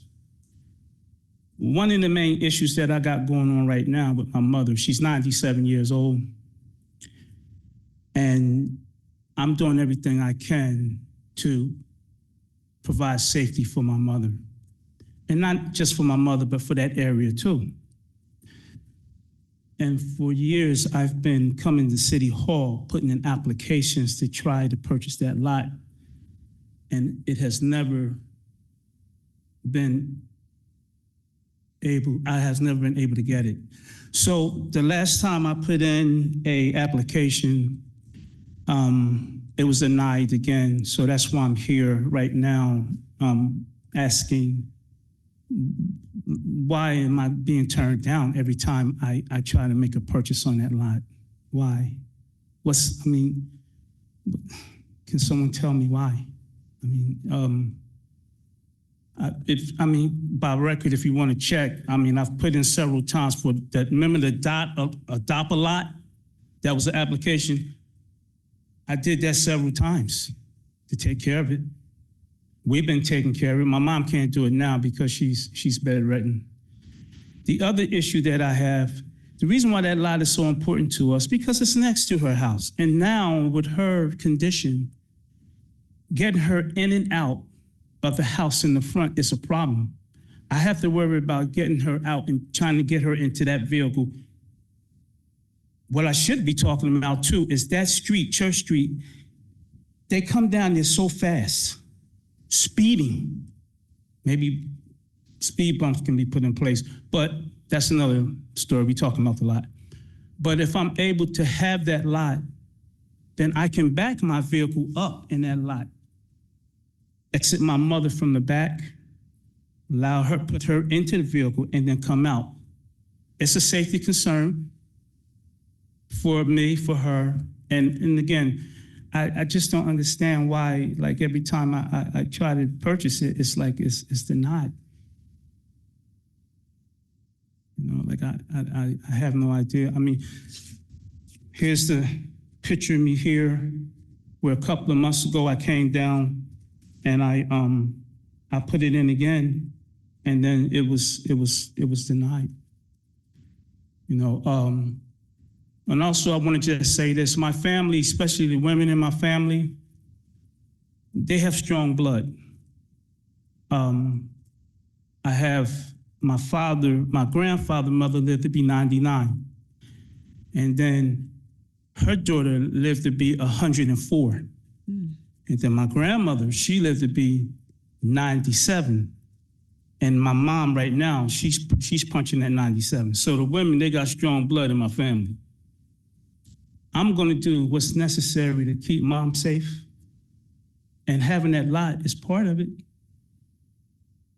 You know, it's part of it, and it's always been there. We've always utilized that lot, kept it clean, protected it. And I've always tried to purchase it, but it's always been, you know, like it's been shot down. Can I have any answers on why? Mr. Patterson, respectfully, I would just ask Director Vasquez, are individuals given reasons for denials on applications? Are they given an explanation for denial of the application? Okay, thank you. Okay, Mr. Patterson, she'll speak with you. Thank you so much. Thank you.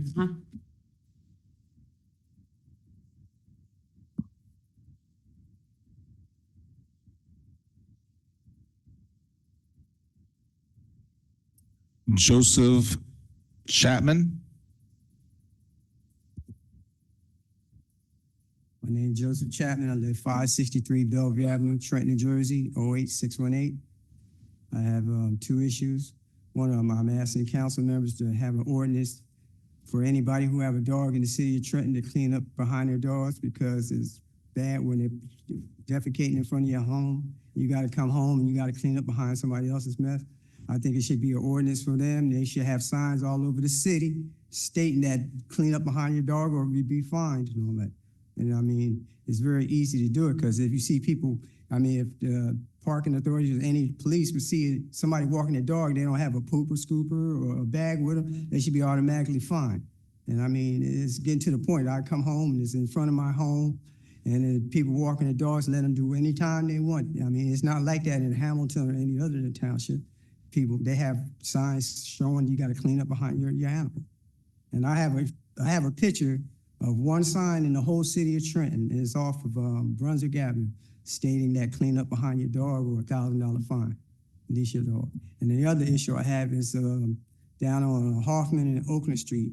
They've been riding their four-wheelers through there like it's the OK Corral, and somebody's gonna get hurt. They need speed bumps all up and down in the area because there is somebody's gonna really get hurt. I think it's gonna be a child because they just come right out. But I'm just asking the council members to, like, if y'all can get some signs put up through the whole city, letting people know about their animals. I mean, I love animals, I have my own, but I also like cleaning up behind my animal. Shouldn't have to clean up anybody else's animal. And there's one, I have a camera in front of my home, I see them doing it. And they, you know, when I approach them about it, the first thing they say, my dog didn't do this. And I say, I have you on camera. So I'm asking the city, all the council members, could y'all get some signs put up, an ordinance, fine them, whatever the case may be. And once they get fined a few times, maybe they start taking the initiative and have a pooper scooper or some bags with them. That way it would deter them from letting their dogs do this. That's all I have to say. Okay, thank you. Victor Irizarry.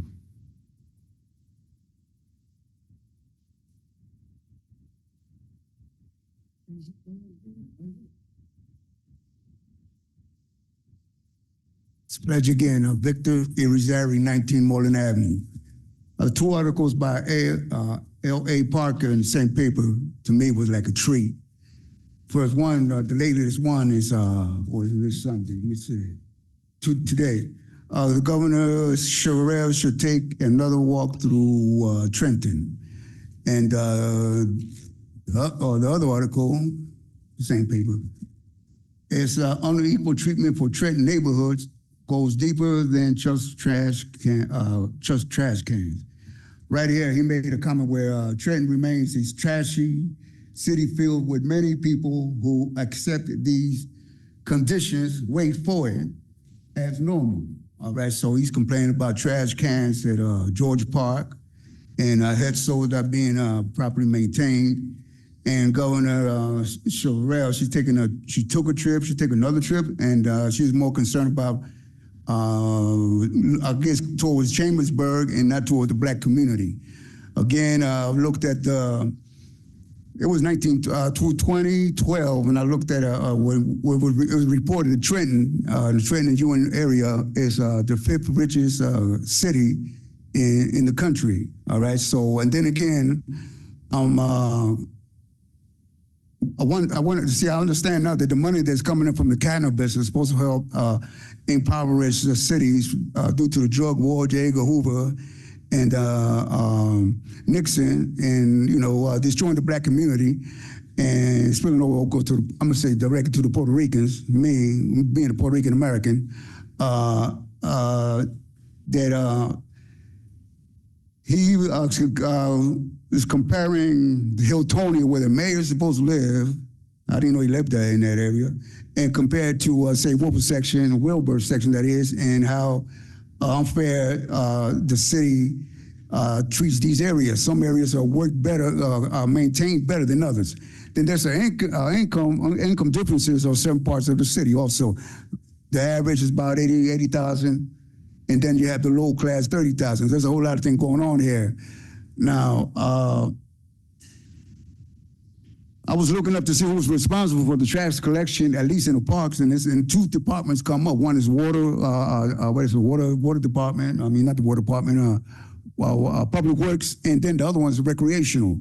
And then the money that comes from the cannabis that I thought was going directly to impoverish, to building up the city some kind of way, or providing programs for the citizens of Trenton to learn how to fix these houses and have them for themselves. The money is going to directly to the city budget. It's divided among programs or departments or activities that already have been in place since the establishment of Trenton. So that money is going on top of money that's already there, and as we can see, not properly used then. Now, with the additional money that's coming in to make the city better due to the drug war, that money is being piled up on something and nothing's getting done. All right, so to me, there's a kind of game where a lot of these directors come up there, so-called directors, and I am surprised that they cannot properly address the city council, and this is one of the best city council I ever had, directly with pinpoint correct answers. Now, this doctor who's in charge of a department, or something just came into effect that 2 or 3 months ago, maybe last year, I think it was, he was waiting to bring in qualified people to put on the staff to get proper location from dogs, from Trenton, New Jersey, from Hopewell, somewhere outside of Trenton, New Jersey, back in the Trenton area. And he did that, and there's money going out somewhere that's coming in, but I don't see anything happening in the city itself, helping the citizens of Trenton, New Jersey. And I mean the blacks and Puerto Ricans.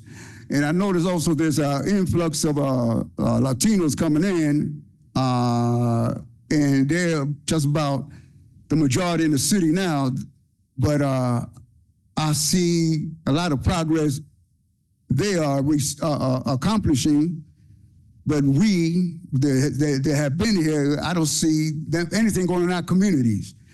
I live on the west side, but I live around the corner from Hoffman Avenue, Oakland Park. I grew up there. I was recruited there when I was a teenager as a club member from that area. This is my home and I love it, and I see that it's been neglected. Thank you.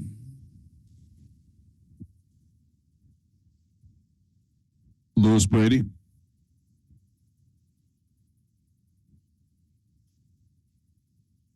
Good evening, councils. Just like 618 Franklin. We've had, I've came up here numerous times complaining about speed humps. I understand hopefully we're gonna get them. About 3 weeks ago, we had a serious car accident where a car flipped over on Ashmore and Franklin. It was raining. The guy admitted he went right through the stop sign. And we've been talking about this, and nothing's really getting done. We need to get something done with this. If we can get a stop sign like they have on Cummings and Ashmore, where they flash, and we can get that up there so the cars can see it at nighttime, because it's very dark on that corner, Ashmore and Franklin. It's dark and they can't see the stop sign. And the ATVs, we almost got hit by one of the ATVs cutting in front of us as we're driving along the road, Broad Street. They've been going in and out, no helmets, no license plates, nothing. If there's something that we can get done, I would like to have it done as soon as possible, or somebody's going to get hurt. Thank you. Robin Vaughn.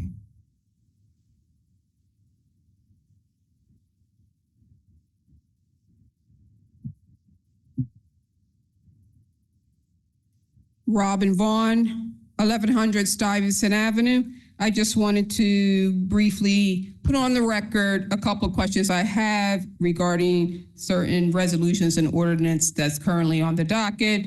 26194, 26195 concerning audits. I would like to know who are the accounting firms that have performed the audit and have been contracted and won the bid to conduct these audits throughout the city.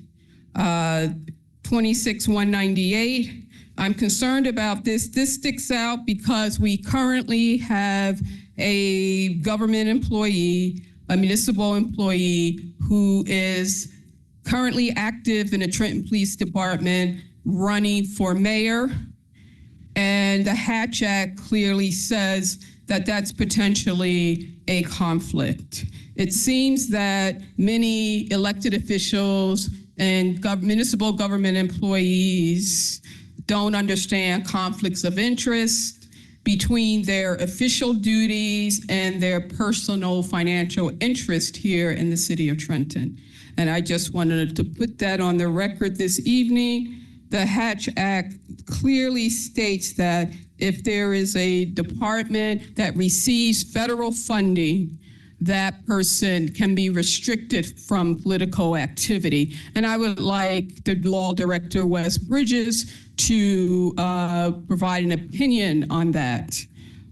Because the gentleman is a current employee of the city of Trenton and is currently running for mayor. The other thing, the other one is 2603.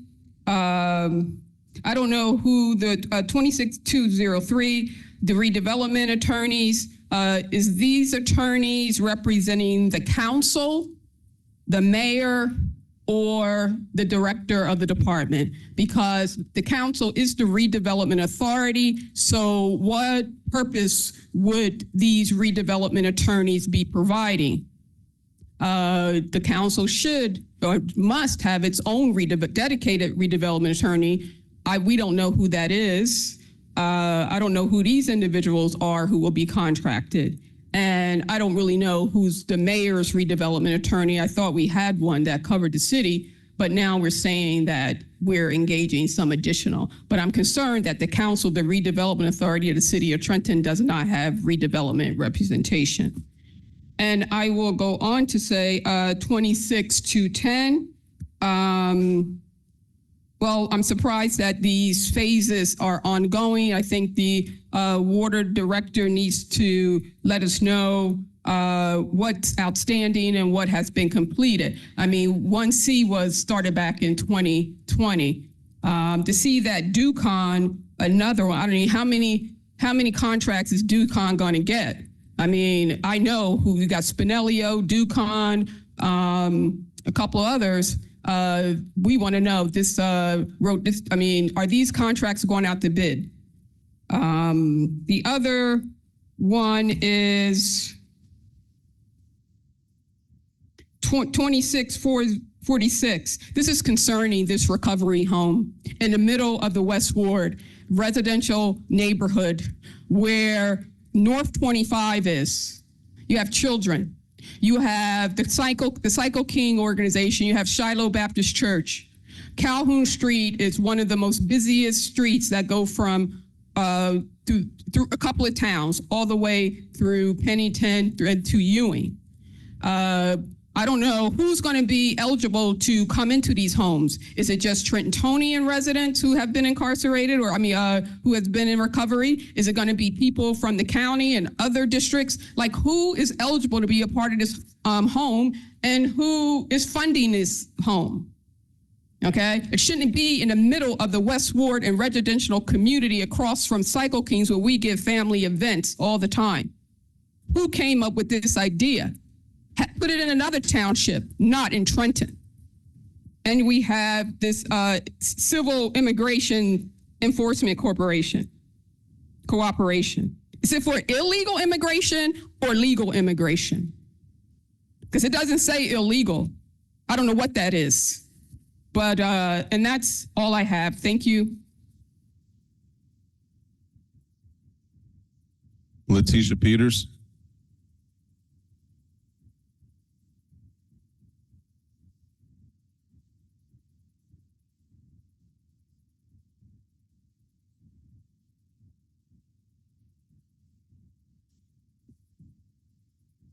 Good evening. My name is Letitia Peters. My address is 1462 Stuyvesant Avenue, Trenton, New Jersey.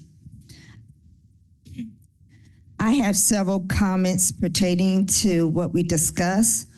What is the market fair price for ordinances 26041 to 045? I'd like to know, how do you come up with deciding on the price of these properties to be sold as? And I do agree with some of the issues about the speed bumps, that we need to put that in the budget, especially for Stuyvesant Avenue. There has been several fatalities recently, and no one has seemed to address this issue. I have brought up this issue, I think 4 years ago, and we recently had another fatality. Another thing that was discussed earlier by another Trentonian was about dogs. We recently found dog mess on our property, and people are walking around and not cleaning up behind them. And that needs to be addressed and fully enforced. Another thing that I would like to bring up is about the update of the Trenton website. That website hasn't been updated in years. I thought there was money put aside to update the website. It is horrendous to get through. Some of the links don't work. We recently had an issue when someone 5 o'clock in the morning came in walking around the neighborhood, and we were trying to have the police come out because someone was dressed in a black hoodie, and we couldn't find a number to contact. It took the police forever to come out, and they were trying to break into cars. I have stated since I returned here to Trenton about 20 years ago that the police are not doing their job, and I am appalled to hear that the police have overtime, because based on my interaction with the police, they have only done police events and not police reports. And it has been documented time and time again when people from the Westonian has called the police, and we're not getting the respect and the safety by the police. And they are not following proper protocol.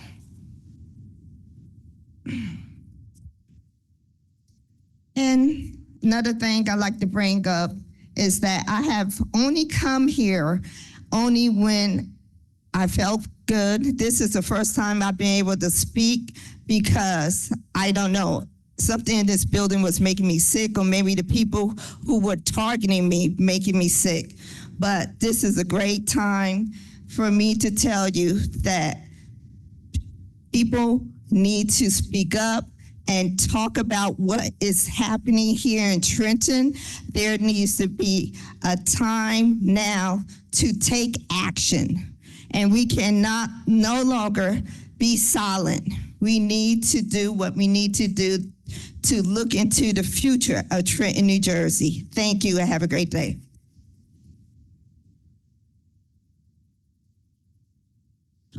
Paul Shore. Oh, excuse me. Aurelio Rosado. Okay, Paul Shore. Ahmed Al-Gohari.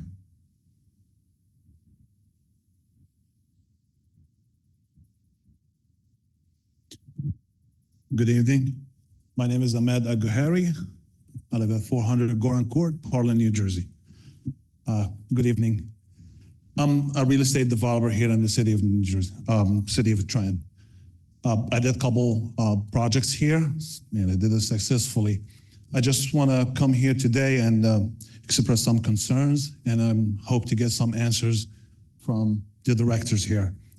The city, as we all see, if we driving around, you will see a lot of properties that's been vacant. I'm not going to say a year or two. I'm talking about 20 or 30 years properties. Some of these properties are getting demoed because of the hazard condition. I offered a couple of times to take these properties and redevelop it and rehab it back again and bring it back to life. I did that last year with 5 properties, actually 6, from 107 down to 117 Walnut Avenue. They were all, it was just a shell, no back walls, no subfloors. They were all demolished.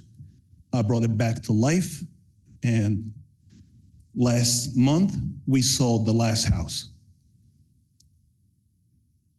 couple months ago, I started getting a lot of phone calls from the inspectors here. I work with them all the times. So, and they know what I did and what I'm doing all the times here. So they keep telling me, Ahmed, this is something you can do and you can save, since the city spend at least between 60 grand to 80 grand to demo each property. So, and instead of spending all this money, I can offer to buy these properties and bring it back to life. So the community will be happy. The city will generate revenue from the tax and will bring this city back to life. It's some streets, like you will find at least 10 properties the same condition. People, the neighbors keep complaining about the water immersion or leakage. Squatters, people keep complaining all the time.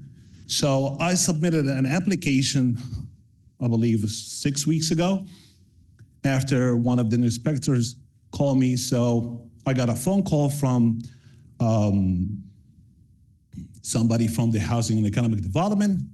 We worked on the application, and he said, okay, they're gonna submit it to the council. And then 2 weeks after, I got the answer that said the council refused to do so. So I just want to know if that's something you guys don't want to do with the city, or are you guys willing to working with all the developers here in the city to bring it back to life? This is something concerning. I'm trying to save tons of money for the city, for the demo. These properties I just fixed, if you guys spend 60 on each property, those 300 grand, I would offer to give you money to buy it and bring it back to life. I'm just confused how this stuff works here. That's the first thing. The second thing, for the pricing for the properties. I just had the ordinance for another 5 properties back in October. And by the way, thank you for asking the director here about the time. And I'm really happy that they found the legal department or some help from outside, because till now I didn't close on the properties. I got the ordinance on October 2025. We're going to 7 months, the property is sitting there. And all these properties as well, they have some damage. So every time it rains, snow, that's caused a lot of damage. So I'm here trying to give the support and help the city to bring it back to life, because this is the capital. We can't just leave it like that. And for the pricing, so the second time I got the second 5 properties, I paid, according to the employees here, they told me it's gonna be a 50% from the assessment value. So I paid the 50%. And then people now paying 25% of the assessment value. So I'm trying to figure out who decide which percentage we pay and how it works. Plus, I don't only work with the small properties. This is something. Sir, that is do. your time. Thank you. You're welcome. Madam President, those are all the individuals I've listed for public comment at this time. If it's your wish, you can start with any individual for civic comment. Yes. Councilwoman Gonzalez, do you want to start this evening? It's your remote. Sure, and I'll be very brief. First, thank you everyone for being present this evening and sharing your concerns. As far as, I believe the question arose about the recovery center, it is not for us, the city, to do. It came up because someone privately purchased a home in a residential area without informing the neighborhood of what their intent was for that home. And so this is not something that the city is doing, or that we're looking for funding or taking away, or who's going to live in it and who's not. It was more so of the fact that if someone does purchase a home, which is, from my understanding, is legally allowed, it is zoned for that, because it's considered a community home. that they are following the proper procedures, requirements, and provide us with the proper certificates to state that they are allowed to operate in such a manner. And it's not specifically just for a recovery home. It is also for a youth home. It can be a transitional home. It can be used for different things. So we wanted to cover all the bases, and that is where that idea stemmed from. I believe, I can't remember what else I wrote down. Yeah, that's all for tonight. Thank you. Thank you, Councilwoman. Councilwoman Edwards. Yeah. Good evening, everyone. Thank you all for being here tonight. I just want to reiterate some of the concerns that I expressed earlier with the corrective action plans from these audits that we heard about tonight, and a lot of the findings that we have talked through. You know, I'm very concerned at this long-standing struggle with staffing, with operational and financial standards of operating procedures and the lack thereof. I'm very pleased to hear that certain trainings were implemented. I'm interested in hearing what the measurables are from this training and the standards of operating procedures that have been implemented and how that's affecting, you know, the findings of these audits that we're continuing to see recurring findings year after year. This requires major accountability and execution. So hopefully when we start to get into 2025's audit, we don't see the same findings. That should always be the goal. I wanted to speak on some of the recent things that was also addressed. Just going back to the website with Trenton Waterworks, what Ms. Peters just mentioned, you know, the websites, these websites need to be modernized. They have not been updated in years. So I'm very happy to hear that there is something coming down the pike, and I'm hoping that that will be complete by the end of the year, because there is a substantial amount of people, including myself, that has not been able to access their records with Trenton Waterworks, their billing, set up auto pay bills online, and things of that nature for quite some time now. And with the limited hours and capacity that the administration has, is a hindrance on people coming in to pay their bills in person. So we definitely need that to be a priority. So thank you, Director, for implementing that and getting that ball rolling. About the overtime with the Trenton Police Department. I'm so glad that Ms. Peters brought this up, because it's warming up outside and I'm looking for preventable measures from this police department. Last year, the police department spent over $3 million in overtime alone. This year, with the proposed budget that was sent to council, the police department has budgeted for $4.1 million in overtime alone. That is absolutely ludicrous. Something needs to happen structurally within this police department that corrects this and prevents overtime. Reiterating the stagnation of the different shifts and things like that, we need more police officers on patrol so that the police officers we have are not burned out. When police officers are burned out, that results in unfavorable actions from them.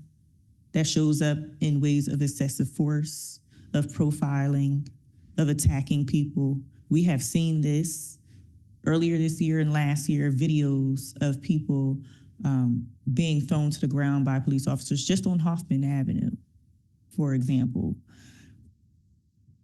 Again, it's warming up outside. For the last 2 summers, we had Club City Hall right here outside of these doors with people out here until the crack of dawn, doing all types of things. Recently, there was a shooting where 3 to 4 individuals were injured inside of the venue across the street named Weedman's Joint Restaurant. The person that was doing the shooting was outside of the venue, supposedly. I'm not sure. It's an ongoing investigation. I see a lot of public comments and things like that. I've seen videos released by the venue's owner. I want to know, what is this administration, what is this police department doing to implement preventable measures? Because we cannot continue to react to this environment. This entertainment district needs police officers before the crowds form, and they need to be out there all night to prevent shootings, to prevent fights, to prevent other acts of crime. I'm talking about preventable measures, not reactionary type of things. Let's save lives, not continue to issue rest in peace type of statements, which I have not heard from the mayor, by the way. Thank you. Have a good night. Councilwoman Frisbee. Thank you, Madam President. So I wanted to say thank you to everyone that's out here this evening. So if I get remiss, I want to make sure we acknowledge our police in the back. Thank you for being here. And I also want to acknowledge our security who, when we did this mayor had his state of the city, I want to commend you on your appearance and your presence. Thank you for being here. I know it might have been a mistake in not acknowledging you, but I just want to say thank you for being here. Thank you for the work that you do, making sure our city hall in particular, is always safe. Next, I wanted to go to Mr. Patterson. I'm glad that you had a moment to talk with Director Vasquez. I appreciate when someone is always concerned about their mother in particular, fathers as well, but mothers I am tender to. Hopefully that's something that we can get corrected, or at least in the process. So I remain hopeful with that. There was a lot of talk this evening about dogs and people not cleaning up behind them. That is something we actually do need to take a look at, especially if we don't have the signage. For him to say it's only one and it may just been one that he saw, we need to increase that signage as well in the community and making sure that we get that taken care of. For those who are experiencing issues with ATVs, I myself am experiencing issues with ATVs. Our police are not allowed to chase them. It is a hazard. It is a health issue, health concern, but they are getting them off the streets slowly, one by one. So I want to just say, you may not see it maybe right directly where you are, but it is happening. If you come out to the the CPAC meetings, you'll hear more about them, which is what we encourage. You'll get the stats, and you'll see that crime really is going down in our community. And I get excited about that. It fluctuates, and we know the heat is going to take its toll. But come out to the CPAC meetings, and you can get some updates. Speed bumps, Ms. Leticia, I appreciate you coming out. We cannot get speed bumps on Stuyvesant Avenue. It is a main throughway, especially with a firehouse right there as well. So we'll have to see, maybe we get flashing lights, and the same thing with Lou. We need to see about getting lights out there. I want to do real quick, I want to ask people to please check in on our elders, our seniors, even animals with this heat that is out here. Dogs should not be left out. Check on our seniors, make sure that they're hydrated.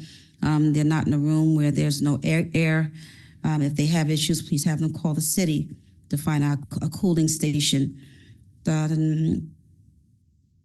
Director Way, I wanted to commend him. Today was a crazy day, as we all know, with the heat, and he went the extra step and went to check on his men and women that were out there that had to work out in this heat. And I want to just say thank you for that. That is absolutely to be commended. Thank you for that.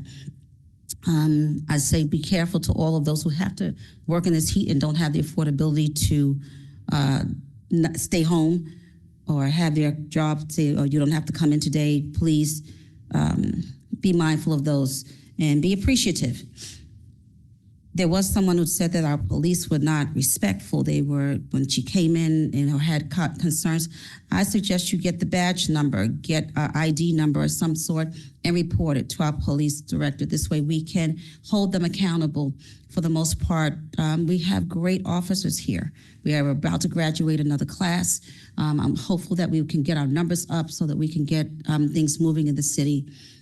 With that, I want to acknowledge, we have some events that are coming up in the city on May 23rd, which is next week, from 12 o'clock to 3 o'clock at 471 Parkway Avenue.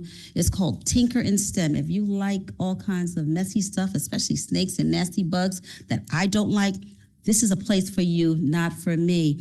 But that's at 471 Parkway Avenue on May 23rd from 12 o'clock to 3 o'clock. They do really great work. I'm just kidding. I don't like snakes, but they do really great work out there with this.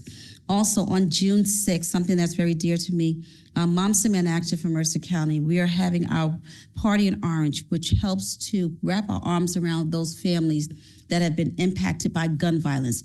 I encourage you to please come out. We always partner with the city. It is always a great time. It's emotional for some families as well. Let me ask that you would come out and support them. And the last thing is that at the Cure Arena, 81 Hamilton Avenue, there's a souped up sandwich where our young chefs are going to be out there putting their finest on display. And Madam President, if you just give me one moment to read a portion of our mission statement, which is that the city of Trenton recognizes that the people of Trenton have made us guardians of the public trust. We are committed to govern with integrity and fiscal responsibility, to seek excellence in the city's operations, and to serve all the city's people with respect and compassion. Thank you, and everyone get home safely. Thank you, Councilwoman. Council Vice President Williams. Thank you, Council President. Thank you very much for everybody being here tonight. For those of us here, in very, very nice air conditioning, I must say. If there's another heat wave when we have a council meeting, come on over. You have the best air conditioning in town. Almost wanted my winter coat. So I wanted to start with, I just want to say thank you to our officers who are here with us each meeting now to make sure that we're protected. It is important, as unfortunately we saw the news yesterday of a triple homicide in San Diego, California at a mosque. It's country's going through some rough periods, and we want to make sure that we're safe when anyone comes to City Hall, and particularly for city government functions. And to that point, I just want to also extend my thanks to the security guards for your performance. It was great to see folks entering City Hall being wanded to make sure they didn't have weapons, including city council members, because that's the way it should be done. Everyone must be made sure that they're safe when they enter here for the safety of everyone else. I want to also thank you to the Trenton Kiwanis Club, Mike McCormick, outstanding job organizing a cleanup this past Saturday at Locust Hill Cemetery in preparation for this Saturday's Memorial Day celebration and remembrance. It was very interesting. The news got out to KYW News Radio in Philadelphia, and two senior citizens took it upon themselves to drive up from Oakland, New Jersey, which is near Collingswood, to come up and give us a hand on a very hot Saturday. So that was quite welcome. And just so everyone knows, please do come and attend. It's at 11 a.m. This is coming Saturday. Locust Hill Cemetery is at 73 Hart Avenue, and as most people know, it's Trenton's largest surviving African-American cemetery, which is also a key part of our history, and that additionally has Civil War veterans who rest there after fighting to save our country during the Civil War. So please attend and pay tribute. I can assure you it's a very moving ceremony. I've been there a number of times. I also want to make sure everybody knows about our North Ward Citizens Police Advisory Council meeting tomorrow night, which is from 5:30 to 7. All are welcome. If any from administration wants to attend, please come also. Our special guest is going to be John Bodner, who's the general manager of the Trenton Thunder, who is going to talk to us about the baseball club, the different renovations and things that have happened at the stadium, and their efforts in our community to try to be involved in Trenton and make Trenton a better place to live. And I think it'll be an interesting discussion. If anyone knows a young person is interested in sports management as a career, it would be a good night to bring them to a CPAC meeting. And of course, you get one-on-one time to discuss issues with our Trenton Police Department and Community Relations, who do a great job, as well as other city departments. And then I also want to also just say a measure of thanks for the tree park opening, unveiling that we had recently at the corner of North Olden and Lawrence Street. Thank you to Interim Director Harris, Mayor Gusiora, as well as Jay Watson, New Jersey Conservation, and BRS and Randy Baum, as well as Isles. I believe it was 21 trees were planted to try to help mitigate heat island effect in the East Trenton neighborhood. So if you're driving on North Olden Avenue, look to your side and you'll see a beautiful bunch of trees that are going to be taken care of, and that'll create a little micro forest in East Trenton. Finally, I just want to just say that we are making progress in the city. Things are getting better. This coming Saturday is an example of that. It will be the last of our ward cleanup events. It's the North Ward's turn. And as Director Way issued a challenge, 97 tons were, I believe, collected from the West Ward. Congratulations to the West Ward. But North Ward, let's get on it. Let's try to win this year and have the most tonnage, but please make sure when you bring your yard waste, anything from your household, no electronics, no chemicals, but bring it all the way to the curb so you make it easy for our great city employees from Public Works to pick it up. And if anybody has any questions, you want to schedule a pickup, please call 609-989-3200. Again, 609-989-3200. Have a great week, stay cool, and God bless. Thank you.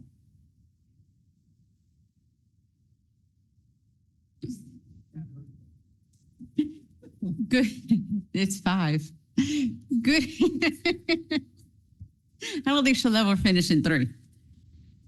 Good evening, everybody. Thank you for joining us. I just want to echo a lot of what my council colleagues said. You guys pretty much covered everything as far as comments tonight.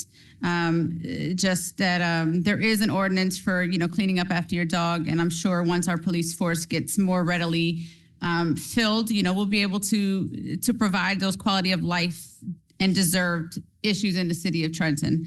I also want to say to Mr. Brady, I did put in the request for your stop sign. It does require a traffic study. So hopefully that will come to fruition soon. I think you said that you've been approved for your speed bumps. No? Okay. I think you need more signatures, so we'll keep working on that. As far as the accounting firm or the actual consulting firm for the ordinances 26-194, 195, that's Mercadian. And other than that, I want to thank Public Works for your tireless work with all the cleanups. You guys are doing an amazing job as always. And thank you for cleaning up on the side of 29 recently. That was atrocious. Yes, it was atrocious. So thank you so much. It was brought to my attention from a few. So thank you so much for getting on that. It was great to see you guys out there, but to see what was dumped is really, really crazy. I really hope that at some point we're able to put cameras in all of our alleyways in the city of Trenton to, start finding people and stopping these dumpers, because they're coming, most of them are coming from outside of the city and they're just dumping trash in our city, and it's sad. But thank you guys for all your hard work. A couple announcements. City stat meeting tomorrow at 5 in City Council chambers. A lot of people were complaining about the time of city stat, and now it's at 5 o'clock. So hopefully you can make it after work. And then my South Ward community meeting is this Thursday. From 5:30 to 7 o'clock at Holy Trinity Church. The directors are normally there to answer all questions from the city, and we have a special guest of the Foundation Academies who's coming to discuss the impact of their new school coming up on Grand Street in the South Ward and all around the city, right? So if you haven't been coming to those community forums in the South Ward, please come out. They are very eventful and very informative. Other than that, happy and safe Memorial Day weekend to everybody. Remember to thank our veterans who served and to thank the families of the veterans that are serving right now in the senselessness that's going on at the helm of our current administration. So with that being said, you guys take care of your loved ones, your elders, take care in this heat, get home safe, and thank you so much for joining us. Madam President, if you want to ask for a motion to adjourn. May we have a motion to adjourn? So moved. Second. Thank you. Roll call. Councilwoman Edwards. Yes. Councilwoman Frisbee. Yes. Councilwoman Gonzalez. Yes. Vice President Williams. Yes. Council President Figueroa Kettner. Yes. Motion carried. Meeting adjourned. Thank you. 7:54.